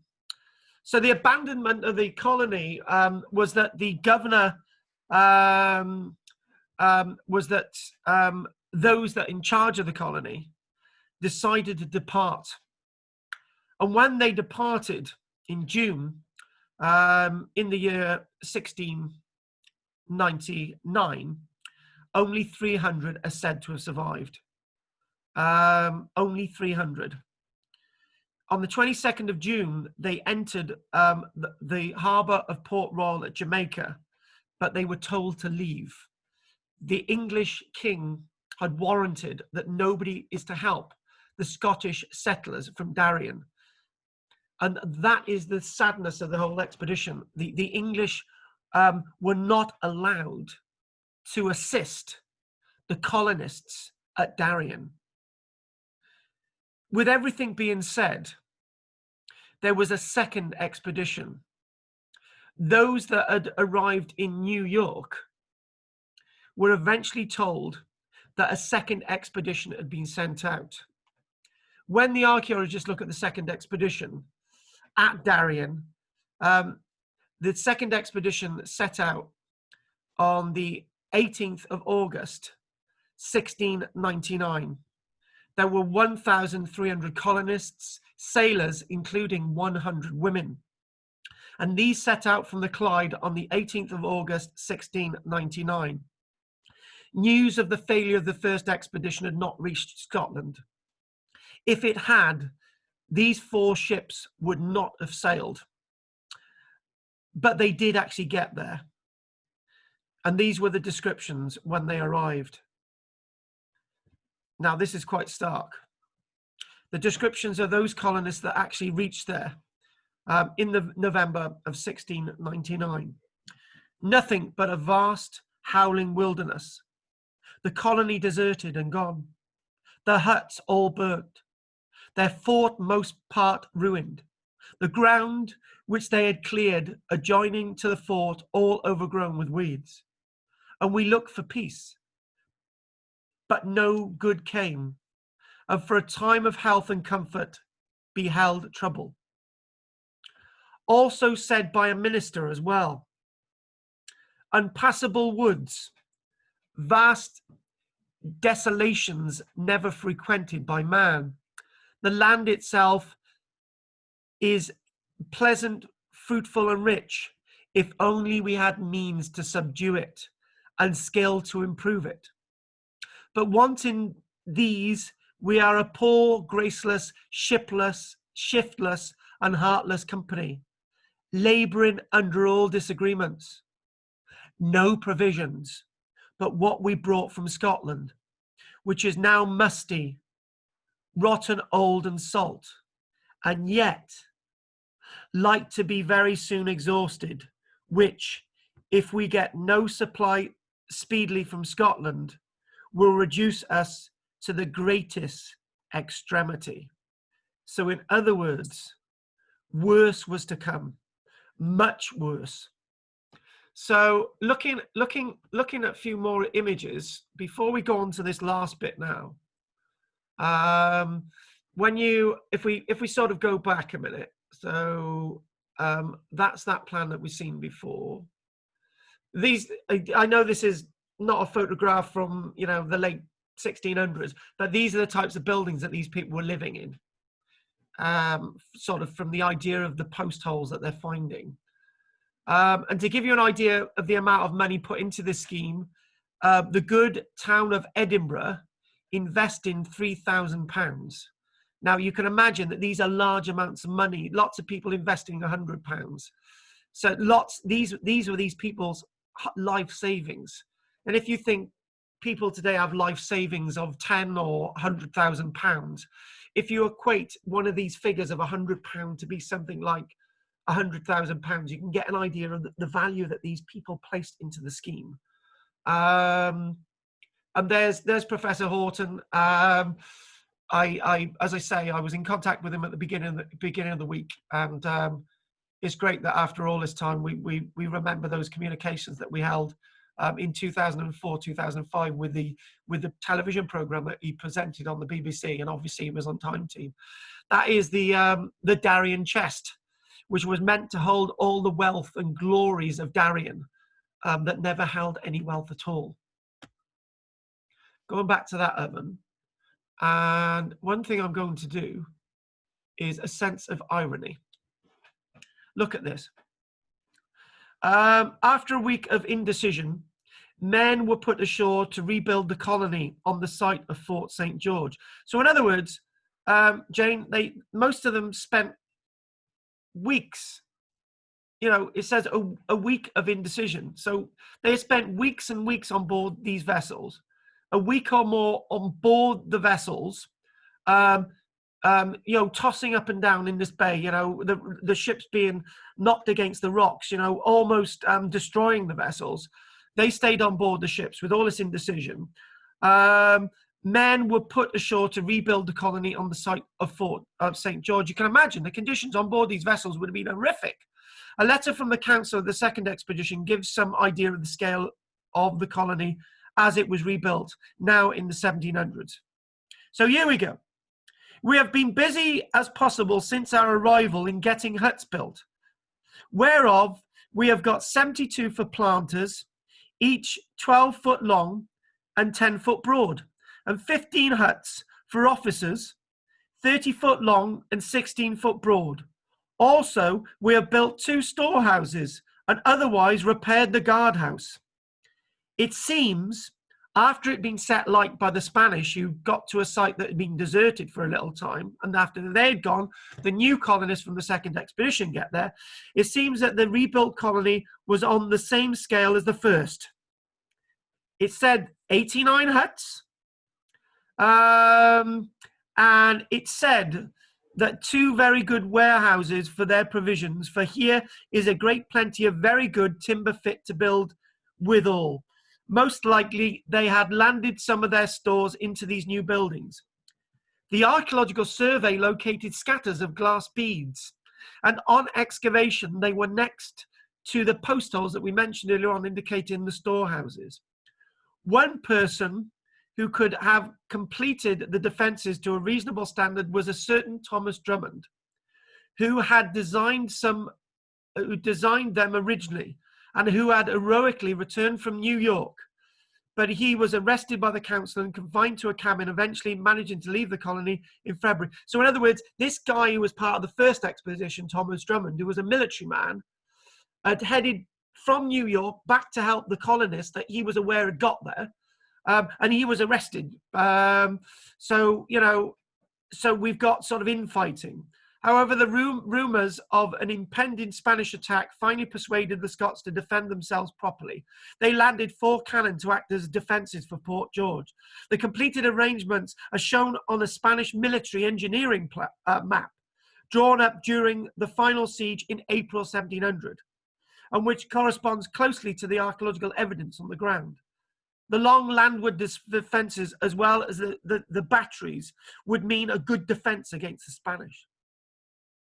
So what we're talking about is that the Spanish did attack, and this was to be the end of the colony in April 1700. And as those of you who have been looking at the plan in front of you will be aware that this is what the aspiration had been. It had been estimated that if it had succeeded, this whole area south of Panama, north of Colombia, would have actually been the Scottish part of the Scottish Empire. All of these forts being established, named after the vessels, and this itself would have been a land route to Minoan on the Pacific coastline. But further up the coastline would have been the site of Akla, which would have been much more suitable if they had occupied it. He's talking about the son of Thomas Drummond, the soldier. Alexander Drummond would have been the governor. And there would have been a population. How they get these estimates of 18,453 occupying this colony. But this was never to be. This was a dream that never ever materialized. Because in 1707, there would be the Act of Union. In 1700, this site would be completely abandoned. And lots of things could be further said. An archaeological perspective, the conclusion on the Darien colony cannot alone resolve wider historical questions as to why the colony failed or whether it could have succeeded. However, it does provide insights both into the experience of the individuals who established and lived in it and into what they achieved, which was on a substantial scale by the standard of other pioneer colonies. The fortifications to create Fort St. Andrew explain why so much labor was expended to defend themselves and not planting crops. So obviously not planting crops would mean they're going to die, and that's what happened. Shortages of food, and indeed the archaeological evidence for only rare bone finds from occupation levels, despite the quantities of salt beef on board the ships, seem to have been a constant problem. The colonists believed that they were being sent to a place unoccupied by any European power, yet almost immediately upon arrival, they set about defending their new colony. Patterson's dream of a Scottish Central American utopia never came close to realization. Not only was the colony not properly located, but it was a place that would not give the best route across land to both seas. There was lots of talk about gold, and there was lots of fantasy ideas.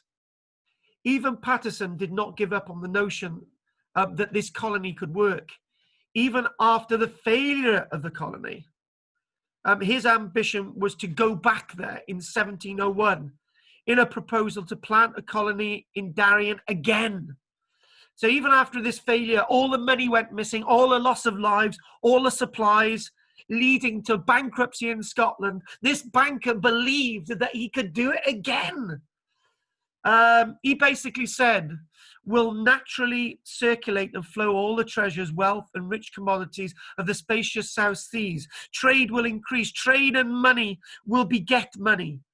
Thus, this door to the seas and key to the universe with anything of a reasonable management will, of course, enable its proprietors to give laws to both oceans and to become arbitrators of the commercial world." Of course, a route was eventually built across the isthmus, but much closer to the original mule trail that carried Spanish bullion to the Atlantic port of Portobello. The Panama Railroad, the first transcontinental railway opening in 1655, provided a permanent link between the Atlantic and the Pacific Oceans. And then eventually the Panama Canal closely followed the route of the railway. In Panama City today, it is fitting that William Patterson is remembered in the Canal Memorial as one of the founders of the idea of the transcontinental link that forms such a vital part of the world trade and economy. The Scottish pioneers in Darien may not have succeeded in their own lifetime, but the idea behind their scheme helped make the modern world and help collapse the Scottish economy and helped unify the two kingdoms of Scotland and England in unity forever in 1707. And now the Scots want independence. Hopefully all their issues of the past learnt. The archaeology can only help us understand the history, and the history help us understand as a lesson from the past. So on that, Jane, is there anything you would like to ask? Not really anything I'd like to ask. It all just seems a crazy, stupid plan by a crazy, stupid man. Exactly, and a stupid man that did not have the foresight to actually reconnoiter this site. Yeah. You know, this is a disaster of the Darien scheme. So, yeah. Anything else you'd like to say, Jane? No, I think that's it. If you could bear with me, 1 second. I got Michelle on the phone a sec. Michelle, if you could stay there, I'll speak to you in a sec, okay? Yeah. Okay, stay there, stay on the phone. Right, so let's get to any other questions. Right, if you could keep this brief because it's getting a bit late. So everyone put their mics on, please. I would like to say, as you're putting all your mics on, next week we're going to be doing the collapse of the Minoan civilization. Hopefully see you on Saturday. If anyone's interested, we're doing the myths, legends, and history of Sully. Obviously, the forum next Wednesday, and if anyone's interested, We've got the YouTube on Friday where we look at various things to do with this lecture this week, and you're very welcome to join us. And thanks for joining us today as well. Keith, would you like to say anything? No, that's fine. Thanks very much. Seems very similar to your Greenland talk you gave a lecture a couple of weeks ago, really. Similar sort of idea of failure, isn't it? Yeah. Never reinforce failure. Exactly. What about you, Andrea? Anything you'd like to say? Yeah, I think your message, would they have taken prisoners from Scotland out there to build it? Right, though I didn't get to the And what happened to the last few people? Did they bring them back, or did they actually, are there some remaining descendants? No, nobody remained there at all. All the descendants there was nobody remained on the site at all. It completely failed. The thing about slavery is that Thomas Drummond, under Patterson's auspices, took 2 vessels from Scotland, went to Africa, collected a load of slaves instead of gold, ended up going to Madagascar, loaning his 2 ships to pirates. The pirates didn't bring his 2 ships back. He lost all the slaves, all the remaining money that he had. It was a complete disaster for the slaves. They did take some slaves from Scotland, some convicts from Scotland out to some of these places. So did they go there as well, do you know? Not, and in my reading, I've got no evidence of that at all. Nothing at all. Okay. Right, Pam, anything you'd like to say quickly? No, that's that. Thank you. Thank you very much. Anything, Goff, would you like to say anything? No, it was very interesting, yeah. Paul, very sad, really, isn't it? It is a very sad area of history. Very sad. What about you, Jim? No, I've got nothing else. Thank you. Karen, Kathy, anything? Yes. Do we know how many of them were Catholics fleeing from all the Protestants? It was probably a mix, actually. There's probably both Protestants and Catholics there, so we don't have those figures. We don't have them, sadly. No, we don't. You don't have them. Anything else anyone would like to say? Got to go. Okay then. So I'm going to say goodbye to everybody now anyway. Thank you for joining us. Have you all enjoyed this today? Yes. Rubbish. And I look forward to seeing you all next week and obviously tomorrow or Wednesday or Saturday. Thank you very much for your time and your support. I will see you all soon. Thank you very much, Karen, Kathy, Goff, Bye-bye, Daddy. Bye. Bye-bye, Daddy. Jane, Keith. Bye-bye, Daddy. So take care, guys. Right, bye. Take care. Bye. Bye-bye. Bye-bye, Pam.